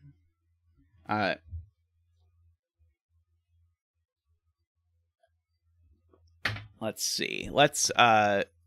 So in order to facilitate this, let's mark up this line with some X's and O's. So these are the same for sure. These are the same for sure. Going along this thing. And then if I, in a different color, because I don't know if it's the same, if I mark this, that goes there, and then goes there, and if I mark this, that then goes there, and then that goes there. And so the point, I think, of tall cats is that circle and X can't be the same. So circle is,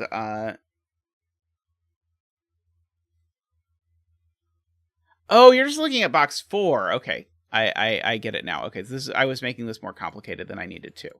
I blame tall cat. So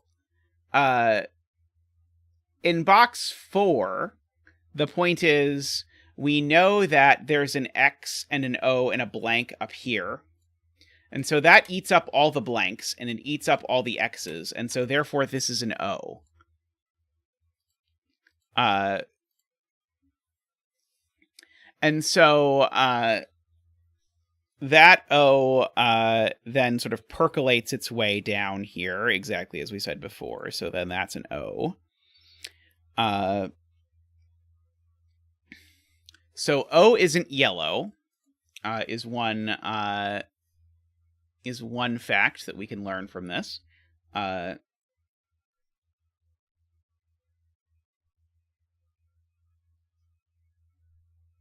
Let's see. Yeah, so in row 5, all of these are the same thing.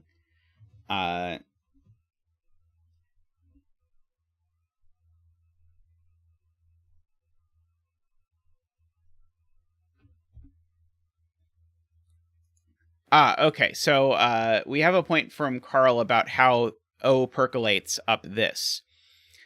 So that cell there ends up there. So this cell can't be O. That cell can't be O either. But that cell also ends up there. And so the only thing that can be O on this this Z, which I assume is for zeta, is that. So that is an O.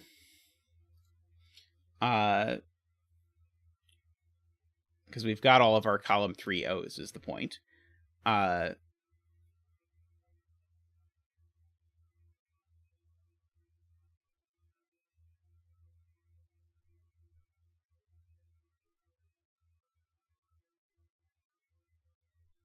Right. Okay, that's very smart. Okay, so several in chat have done this, but these 3 are all the same color. I don't know what color, but they're all the same color. They're the color that's not yellow or gray circle. So that means that the 1, 5, and 9 all have to go in the same box, because they're either all low, in which case they'd all go here, or they're all middle, in which case they'd go there, or they're all high, they would go there. But 2 of those things are impossible, because if I try and put all of 1, 5, and 9 here, I've made 1 and 5 and 9 the same color. I've made 2 of them yellow, and 2 of them aren't yellow. And over here, I've made 2 of them gray circle, and that's not true either. So in fact, actually, these are the 1, 5, 9 triad of the row.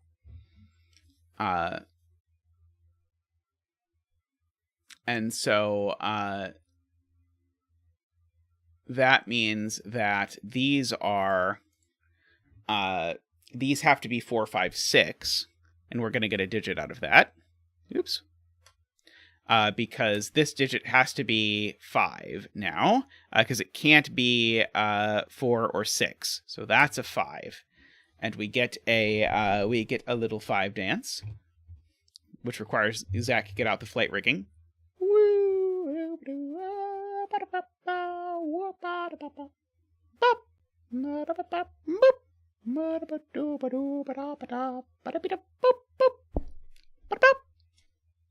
Thank you, Zach. Thank you.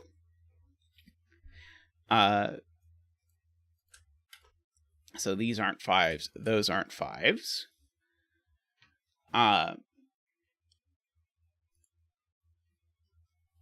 Okay, so we've got our middle digit here handled.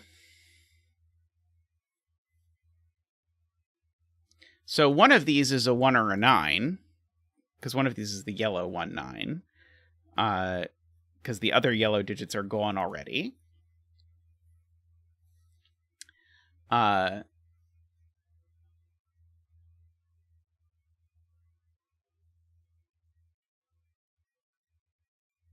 Let's see.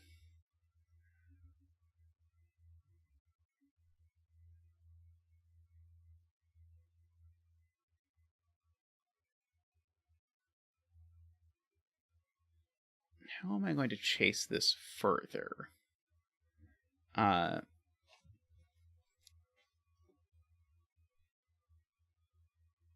Perhaps adding a third coloring scheme is what is needed to solve the puzzle. It seems moderately likely. Let's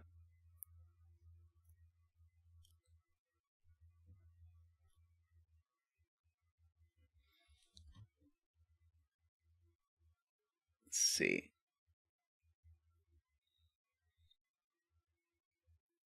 Okay. Thing I had not noticed. These 2 cells are the same color. So that color is not yellow for sure. But it also can't be red, because I know one of these 2 is red, and that's red. That would be 4 reds in the column. So the only thing that works is for these to be purple. And so now, now I know one of these is purple, so I know this cell isn't purple, so it must be red. And so this cell is purple.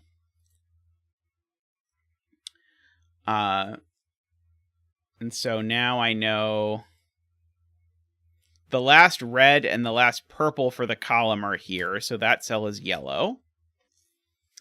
Uh-oh. No, sorry. Never mind. This is a yellow-red pair. Okay,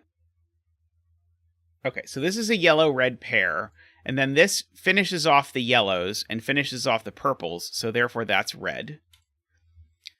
Yeah,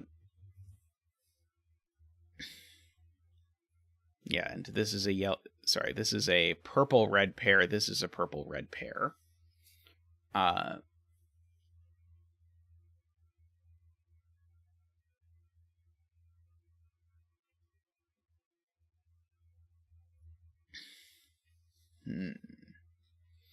What now?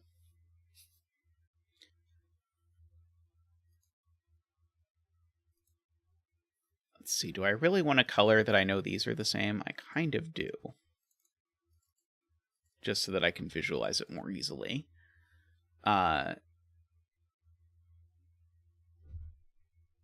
Stuff over here is a little bit of a mess.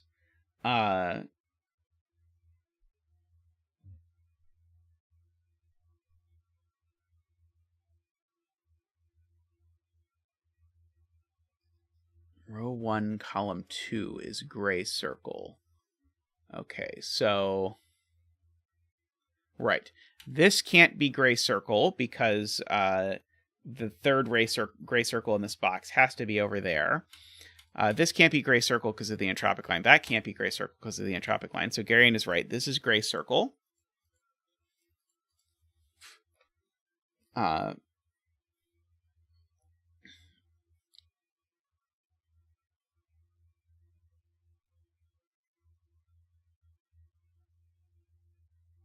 Okay.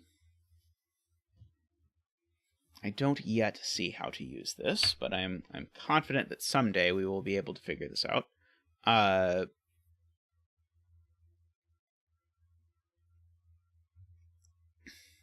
Should I ask where the gray circles go in this column? Is that a good question? It seems like there's a little too much options here.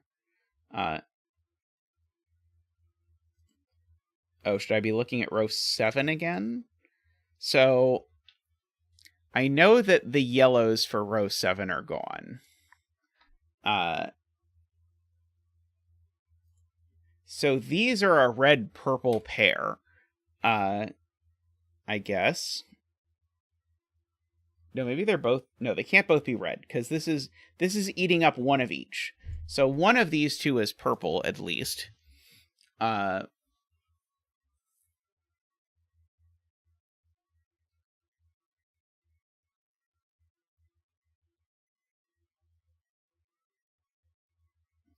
This cell can't... Oh, this cell can't be 7 or 8 is the thing. I don't know if I really want to think about that, but this cell can't be 7 or 8, because if it was 7 or 8, it would put a 9 in yellow, which would make yellow high, which would make this cell yellow, which doesn't work. There's probably some assorted versions of that floating around here.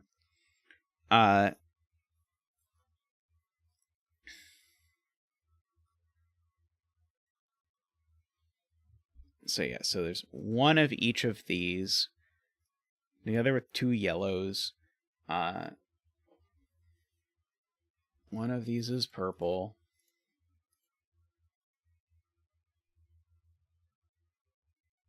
Do I know if this is the one that is purple? I don't think so, but maybe if I think about it more deeply. And with that, I am happy to announce that zetamath is now officially sponsored by Chat69XY. No. Yes, if there's a mod in chat, if you could delete that, I would appreciate it. Let's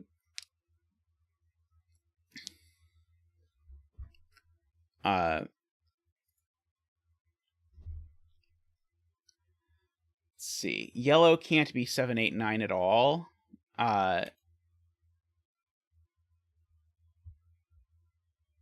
So I was saying this couldn't be a 7 or 8.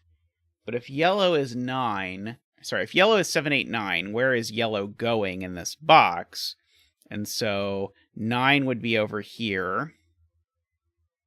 What's wrong with this being a 7, 8 pair with a 9 being self-indexed? In box 9, Tallcat? But that breaks box 6.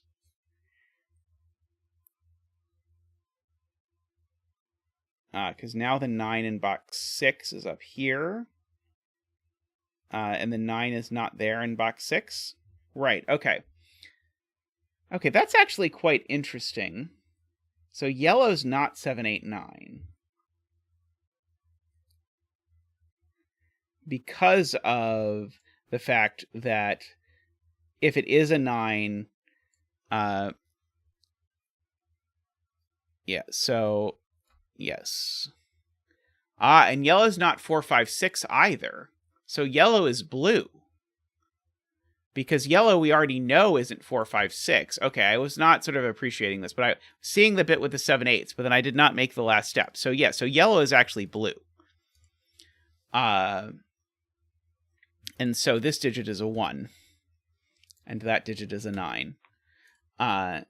Well, by tradition, lows should be blue, Glipperal, and so now that we know that it's low, we can actually sort of pull out all the stops and do that. So that is a high. It was a little complicated. So the key point is, if yellow is high, where does 9 go in this box? If 9 goes in one of these two cells, then it makes this cell also need to be yellow, and that doesn't work. If 9 is down here, the point is that chases 9 in yellow into one of these two cells, but we have a 1-9 pair in the row that's not in the box. So that's a pretty complicated, like, multi-part approach. Like, I don't think it's unfair or anything, but it's tricky because I even saw that these couldn't be 9 because of the thing it would do, but I wasn't fully appreciating the chasing it into box 6 piece. So we've got all of our blues sort of laid out here, and so this is a 2 or a 3.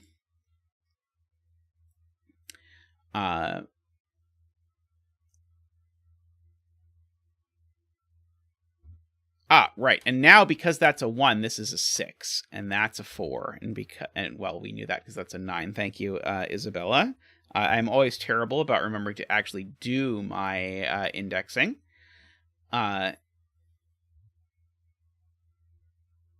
So if I want, I can mark up that these are 7, 8, 9. And these are a 2, 3 pair. So one of these is a 1, which means one of these is a 9 over here.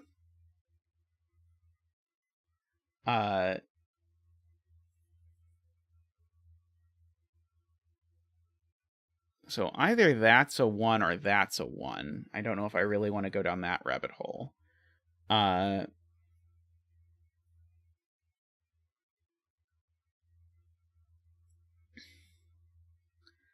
So one of these is a 9. That's something I can write in. So one of these is a 9, which means one of these is a 3, which means the low digit up here is a 2. The fact that the low digit up here is a 2 means that one of these is a 9.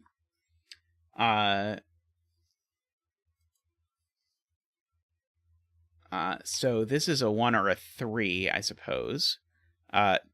These are a 1-2 pair, for whatever that's worth, because the 3 is over here. So these are a 1-2 pair, which means that when it... Wait. I know this isn't a 3, don't I? I know this isn't a 3, for whatever reason. Right, if this was a 3, I couldn't put a blue one there. So I actually know this is the 3, and it's the one that's blue. This is not blue. It being blue is a lie all along. So this is a 2. That being a 3 means this is a 9. So this is not a 9. If this is blue, it's a 1, for whatever that's worth. This 1-2 pair means that this cell is a 7 or an 8, which gives us a 7-8 pair in the row.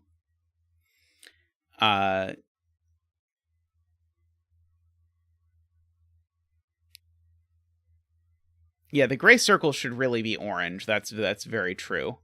Because oranges are usually the high color.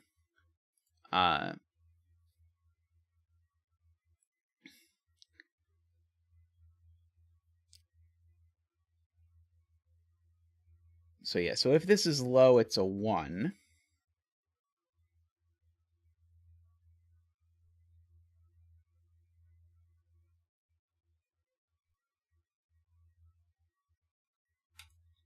So this can't be low, is 2/10th's point.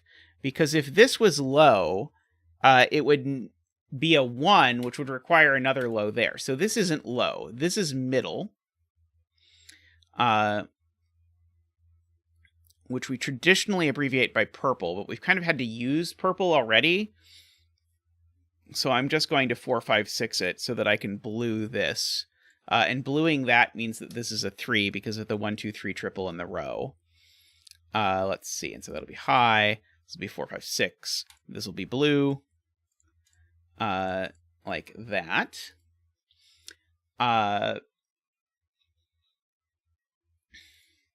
Mid can be green. That's true. We'll make mid green. That sounds lovely. So we've got low, mid, and high. Oh, and this needs to be orange. That was nearly a disaster. And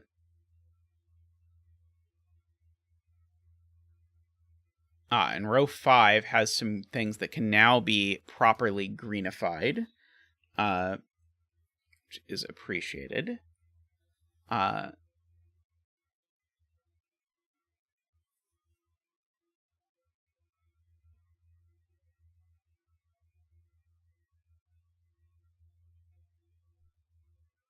Okay. I have a virtual pair in box 5. It's true. I know that there's a blue here and a blue here. So I know purple isn't blue. I already knew purple wasn't blue, though. But I don't know purple's not orange, because...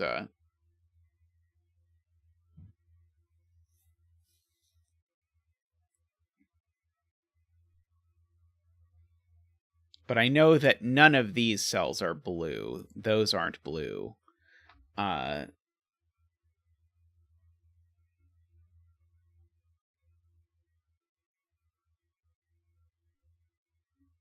Row 4, column 4 is not... Ah, right. Okay. Beautiful. Okay. I had not appreciated this. This is on an entropic line. That's orange, so this can't be orange, but it's also not blue. And so therefore it's... which the other one, in whichever language of the other one you would like to use. So therefore that is also green. And therefore these are blue. Yeah, I should have just asked myself where blue goes on this entropic line, and I would have known the answer, but my brain did not quite calculate it that quickly. This is a 1 or a 2. We're now done with blues and oranges for this box, so this has to be green.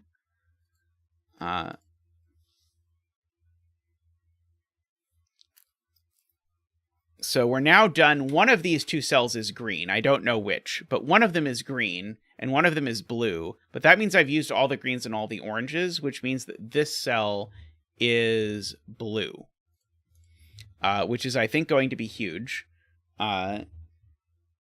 because it's going to tell me this can't be a 1 because I'd need an extra 3. So this is a 2. And whatever the low digit is, it's a 1 over there. This is a 1 or a 3. And this up here is a 2 or a 3, I suppose, the low digit. That's maybe not super useful.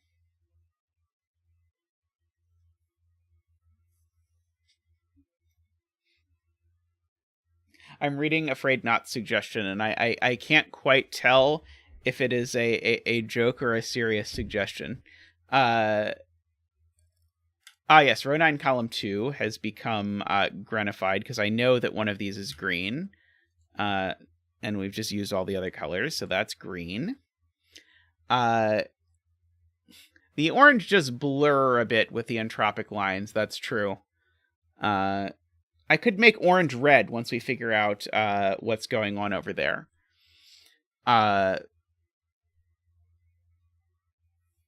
So it sounds like we're about to disentangle exactly what's going on with the low and the high colors. So let's figure that out, and then we will get rid of the fake colors.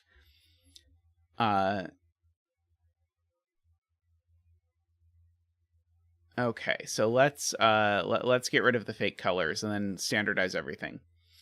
Can row 4, column 6 be green? That would make this a 4-6 pair.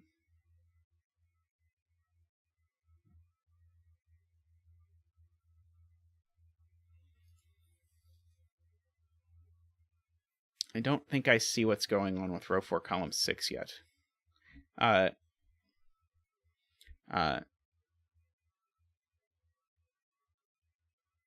Would be 4 green in the row. I already have 3 greens in row 4. Okay, so one of these two is green. Ah, one of these two is green and one of these two is green. Got it. Okay, I had not appreciated that. But yes, one of each of these pairs is green. That's all the greens for the row. So these cells, so this cell, which is not blue and is not green, is therefore orange. And is a 7 or an 8. And so now that's all the oranges for this box. So this purple, it's not orange and it's not blue. So therefore, purple is green, is the conclusion. So purple, at the end of the day, purple was just green all along. And so therefore, red is orange. Therefore, red is orange. But actually, I'm going to do the opposite. I'm going to make orange red because it makes the entropic line stand out. So now red is high. The real purple was the friends we made along the way. That is absolutely correct. So yes, so now we have lots of cells that we can fill in with stuff. So like the greens can all be 4, 5, 6. Well, that didn't help. Greens can all be 4, 5, 6. And the reds can all be 7, 8, 9. Except not the ones that already couldn't be. Oh, sorry. 7, 8, 9, but not the ones that couldn't be 9. And 9. That one's not 9 either, apparently.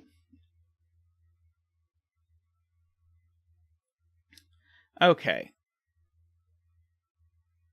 Row 7's remainders are both green, Afraid Not points out, which is correct. These are both green, which then makes this red. So if this is red, it can only be an 8 or a 9.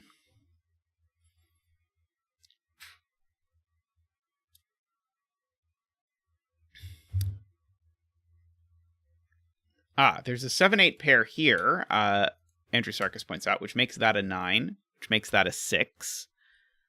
It means the green cell up here is a 5.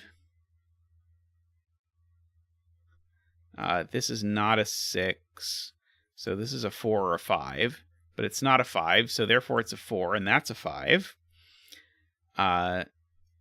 These are not 6. The green cell in this box is a 6. Or sorry, the last green cell in this box is a 6, which goes in one of those places. That seems to not be a 9 anymore. Let's see. Row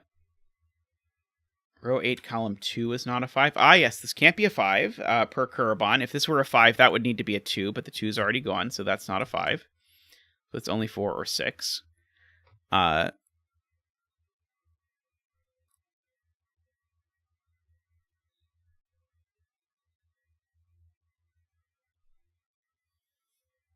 Oh, and exactly the same trick works here. This also can't be a 5, because if it were a 5, that would need to be a 2, and it can't be. So, very good spot there. So this is a 1-5 pair, is the answer. I can get rid of the blue flash for the moment. So if that's a 1-5 pair, then there's a 4 up here, for sure.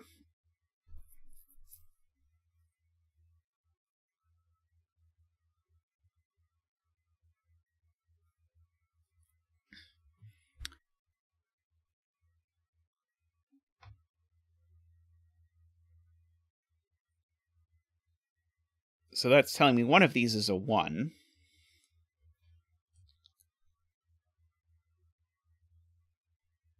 I'm trying to decide if there's any cells that tells me what they do.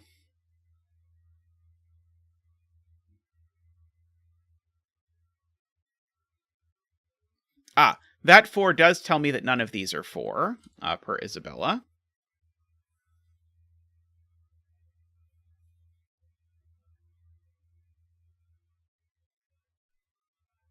one of these two is 4.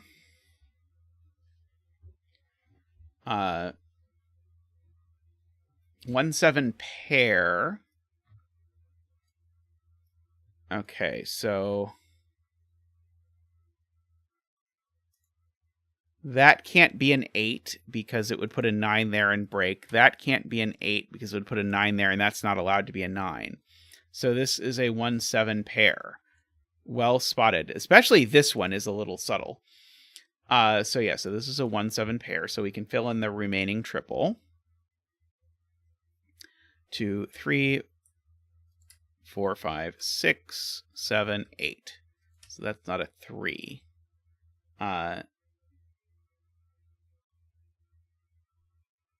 That does place the 7 in box 5. That's a smart point, because the 7 is not blue.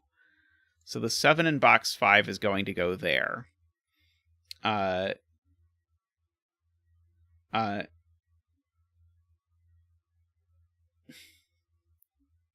Did I say something about the 9s in column 5? I'm sorry. I was trying to articulate why these could not be 8. I was close. So it's an 8 that goes in there for the high digits. And so there's a legit 9 hanging out over here. Which I guess I already knew owing to the 5s I have pencil marked over in that other box.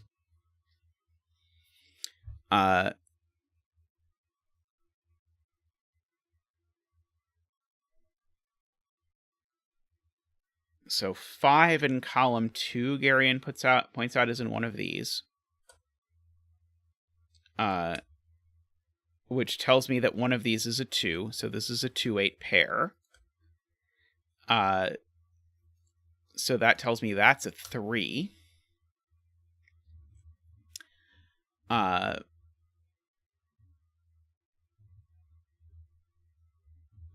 So now there's a 3 up here in one of these. It's not there. I guess I should have already known that there was a 3 in one of those 2 cells, but whatever.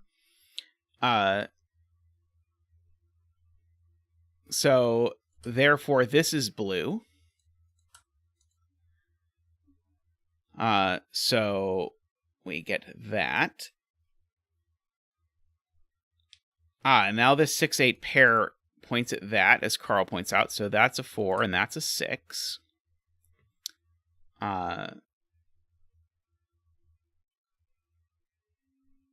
So, I mean, pretty good odds for Glipperl getting a 4 there again in the betting tree. Let's see, I could just write in what these are, actually. These are 2, 3, 4, 5, 6, 7, 8, 9. These are 3, 6, and 9 up here. I know that one's not 3. Now red circle is green. Right, because this can't be green. Right, because now this C is 4, 5, and 6 in green. So red X can't be green. And red X can't be blue because it's on a line with blue. So therefore red X is red. Sorry. Yes, so therefore red X is red. And red circle is green. See, one by one, we're removing all of our additional layers of coloring and being left with only a sane coloring, we'll pretend. So this is an 8 or a 9, 7, 8, or 9. This is a 5 just because it's not a 4 or a 6, and so that's a 6. That 5 has knocked that 5 out, which has placed a 5 here, and in so doing, made these cells green. So blank was green. If you guessed that blank was green, you were doing well. And that means gray X is actually blue. So we can get rid of the gray X's now. And all the circles can also go away.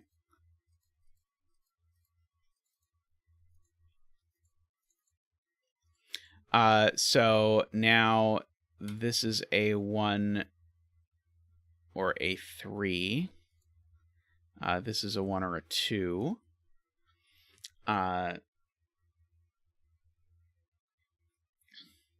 I mean, you never would have thought that you would be happy to be looking at this kind of gross coloring, but it looks so much better than it did before. That 5 makes that a 2, and that an 8. That 8 makes that a 5.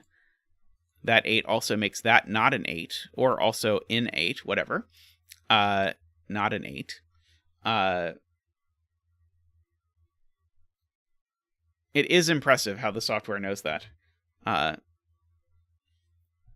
Let's see. These are not 5s. Yeah, I don't see how you could make a none-coloring entropic lines puzzle. That doesn't seem like a combination that exists. So this is a triple that is known. It is 1, 2, 3, 4, 5, 6, 7, 8, 9. It's 1, 2, 7. So in particular, the 7 has to be up here because I need a high digit. So this is not a 7 and is blue. So we get that.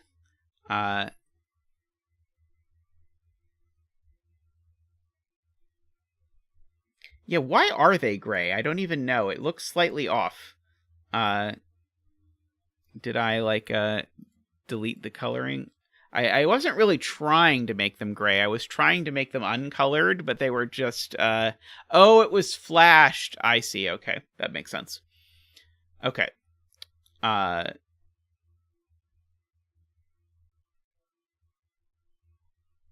So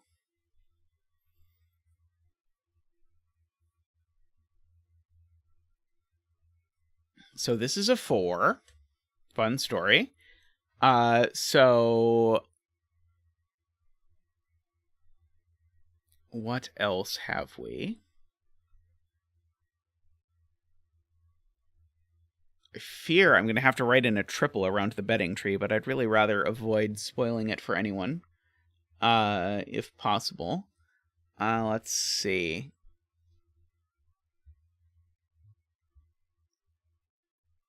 I know there's a 9 in one of those two cells.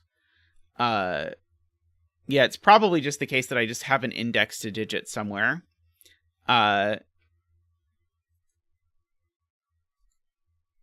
Let's just write in this row.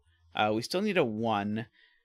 Got a 2. We need a 3. We've got a 4, 5, 6, 7. We need an 8 and a 9. So this is 1, 8, or 9. Well, this certainly is an 8. It's 1, 3, or 9. Okay, I will bite the bullet and I will write these in. Row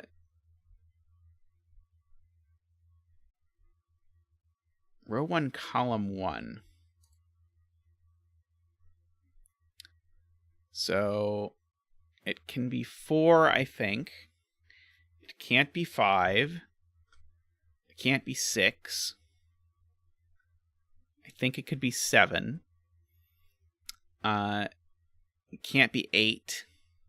And it can't be 9. So this is only 4 or 7, so that is more restricted than it looks for sure. Oh, this is not a 1? Right, because there's a 1-5 pair below. Right, so no 1 down there. So this is only 3 or 9.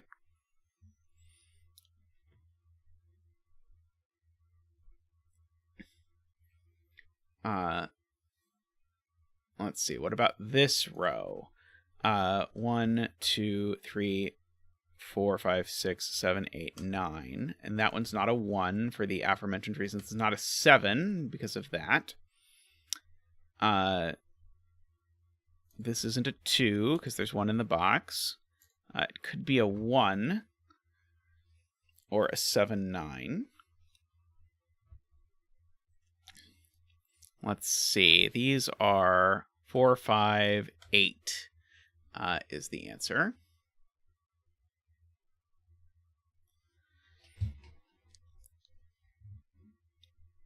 Let's see. Some coloring in box 5. Oh, yes. Some coloring in box 5 is very important. That will probably help. Because we put in digits there. So now we know what colors they are.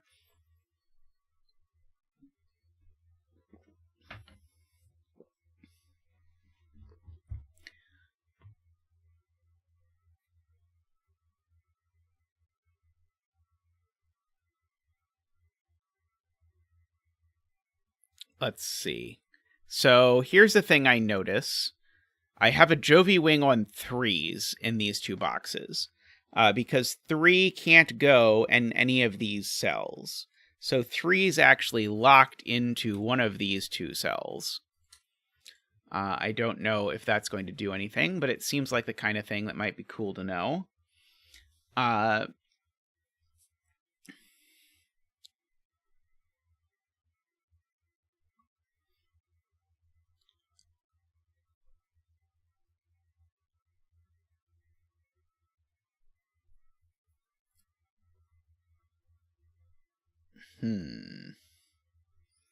Now what?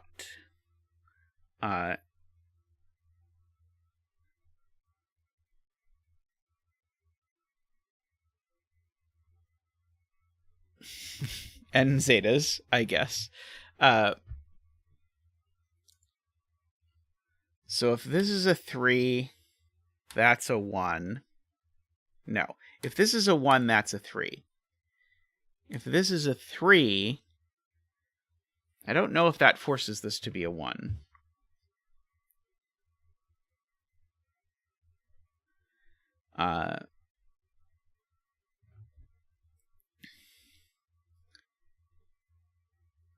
Oh, check it down in box 4.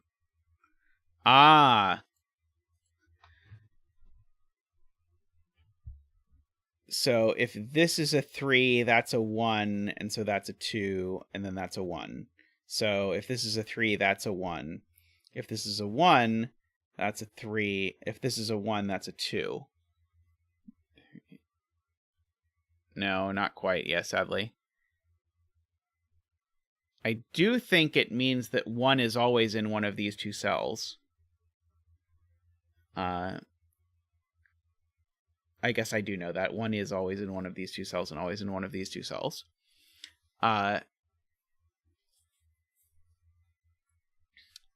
Okay. 6 or 9 are the only places that 5 can go in the row, which I believe.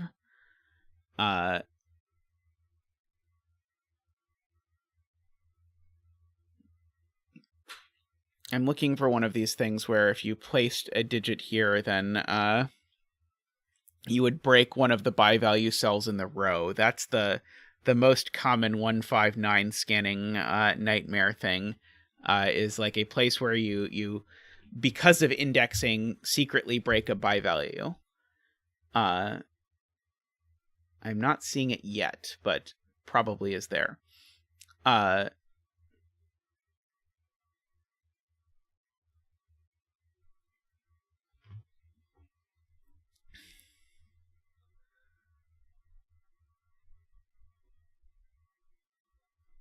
One of those two is a 6, but I don't really care about that. Like this whole thing at the bottom, I think is like how maybe I should just ask the question, how could it possibly resolve these bottom two rows? Because the bottom two rows seem like a gigantic deadly pattern. So probably if I reverse engineer how this could possibly resolve, I will figure it out.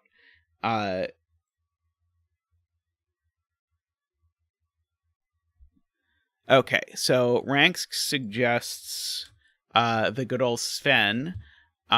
So we will remove 3, 4, 6.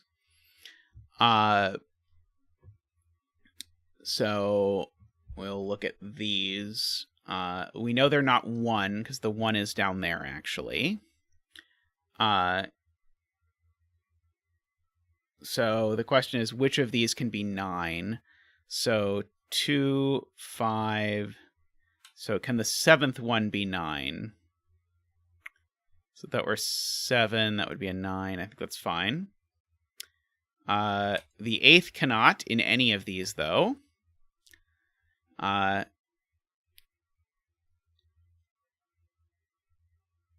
So these are from 2, 5, 7, 9. So I guess we already knew the low was always a 2. Let's see, are any of these restricted? 5, 7, 9. Okay. 2, 5, 7, 9.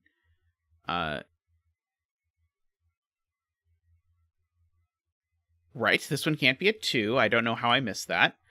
So this is only 5, 7, or 9.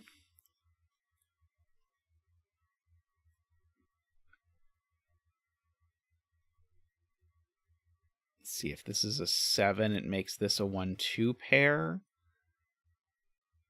I don't know if that's a problem.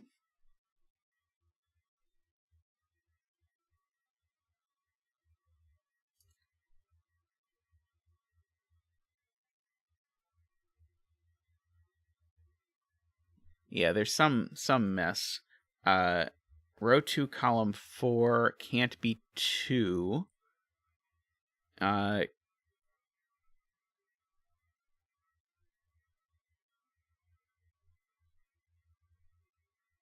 1, column 4 can't be 7.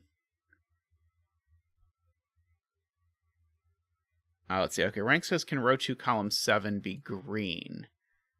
It can't be green. That's beautiful.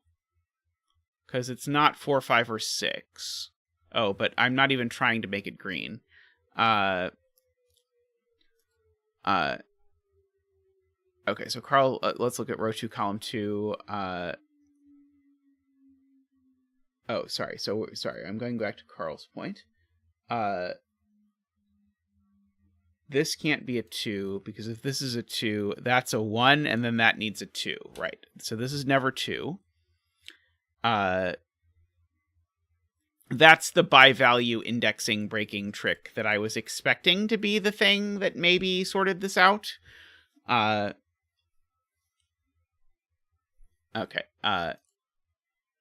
Garian says if this is a 7... that's right. Okay, if this cell is 7, it makes that cell a 4, which then makes this cell a 1. Okay, that's the point. This being 7 hits that cell. So it's not quite the trick I was looking for, but similar. So this can never be a 7. And so, this can never be a 7. So therefore this is a 7, which means it's red. And therefore this is blue. So this isn't a 7 either.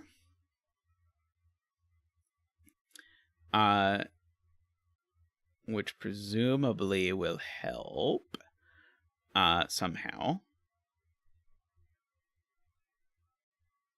Row 2, column 1 isn't a 4 now. That's right. This is no longer able to be a 4.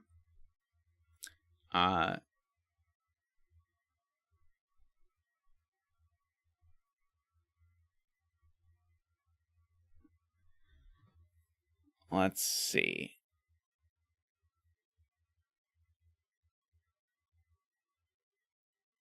Killed by an X-Wing on 4s. Oh, no.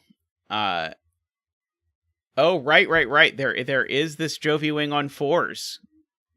Well spotted to Glipperl. Sad it ruined things. But yes, we have a Jovi Wing on 4s. So no 4s go there. So therefore this is a 4. It gets to be green. So therefore this isn't a 6. Because we put a 4 there.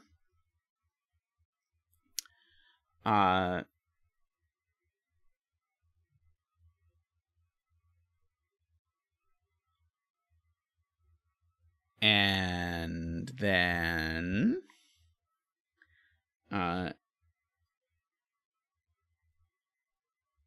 is 6 now placed in row 2? Oh, wow, that's gnarly. Yeah, 6 is hidden in row 2 now. So that's a 6 and a 5. That being a 5 makes that a 3. That makes that a 9, makes that a 6. We've got to do a little bit of coloring before things get out of hand. Like that. So that is a 4 and a 6. Oh no. That wasn't the way we were supposed to do it. These aren't 5.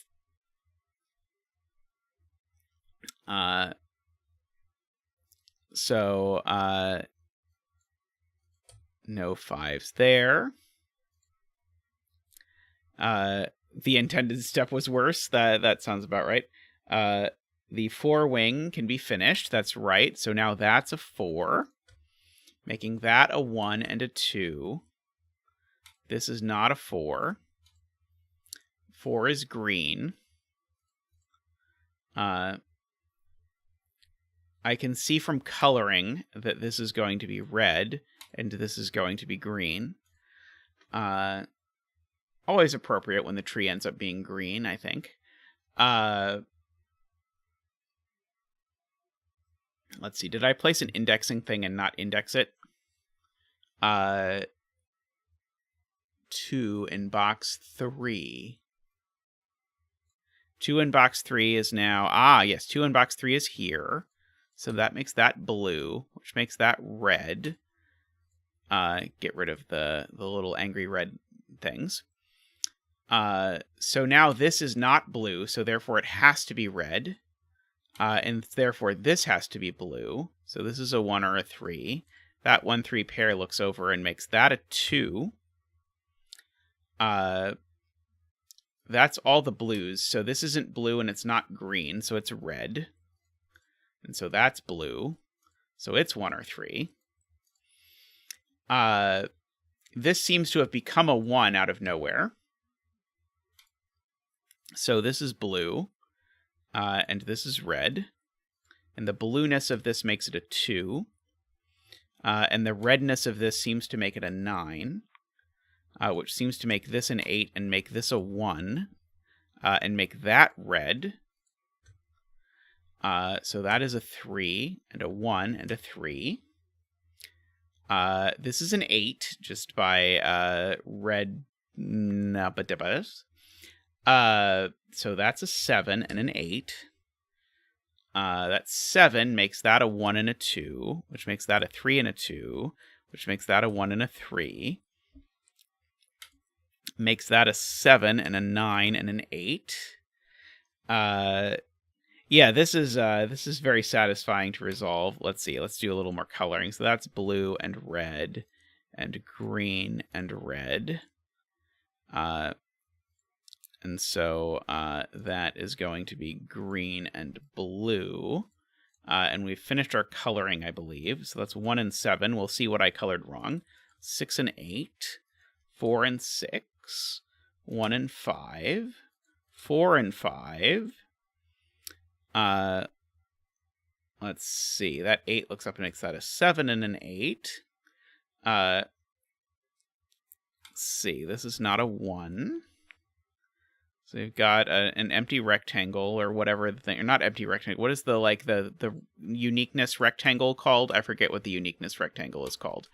So that is a 7, 8, or a 9. So this can't be a 9 because it would not be indexed correctly. So the only place for in fact, the 2 indexes the 9. I should just do it that way rather than the convoluted way I was about to explain. We just won't talk about it. Let's see, 7, that's a 7 and a 9. And that is an 8. And so finally, I know you've all been in great suspense. We will learn that the betting tree is a 5. A green 5. So congratulations to everyone who bet green 5 for the betting tree.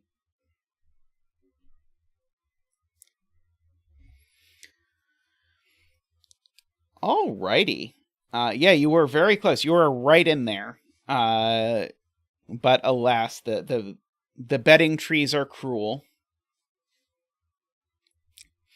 Alrighty. Well, this has been a fun block of puzzles today. I was planning to do this this Woofer's Woofer Jacob Renbon, but then they got featured on CTC today, so I figured I'd save it for a different day. But this was quite an adventure in itself. If you haven't done this puzzle, I think this one's really worth going back and looking to. Always very appreciated. But yes, I'll be back on I'll be back on Friday. With another stream at the same time. So if you enjoyed today's stream, there is plenty more. So more on Friday. I'll look forward to it then. Thank you to everyone who comes and watches the stream, I really enjoy it. I enjoy all the help from chat and talking about puzzles and what makes puzzles cool and all those sorts of things. Thank you to all the people who support the channel. If you're interested in becoming a supporter of the channel so that you can vote on what puzzles from the bucket I do and all those kinds of things, then you can do that by clicking the join button down below. That'll get you the green name, the little windmill. It'll get you access to some fancy Zach emotes that Zach likes to see. They make him happy. So all of that is an option. Or if you prefer, Patreon is an option at patreon.com/zetamath. Either way, we're thrilled if you consider doing this. If you just want to support the stream, you can do that and get the emotes and everything at the $5 level. If you want to vote on puzzles, you can do that at the $10 level. So, or whatever equivalent local currency. It will take any currency. Google is not picky about whose money they take or what kind of money. So all of that is available to you, and we'll be back on Friday. Thanks to all of the people who support at the super duper level. So David Ratner, Michael O'Connor, Nordy, Franco, Woofer, and everyone else. Thank you all. It's been great. Bye for now.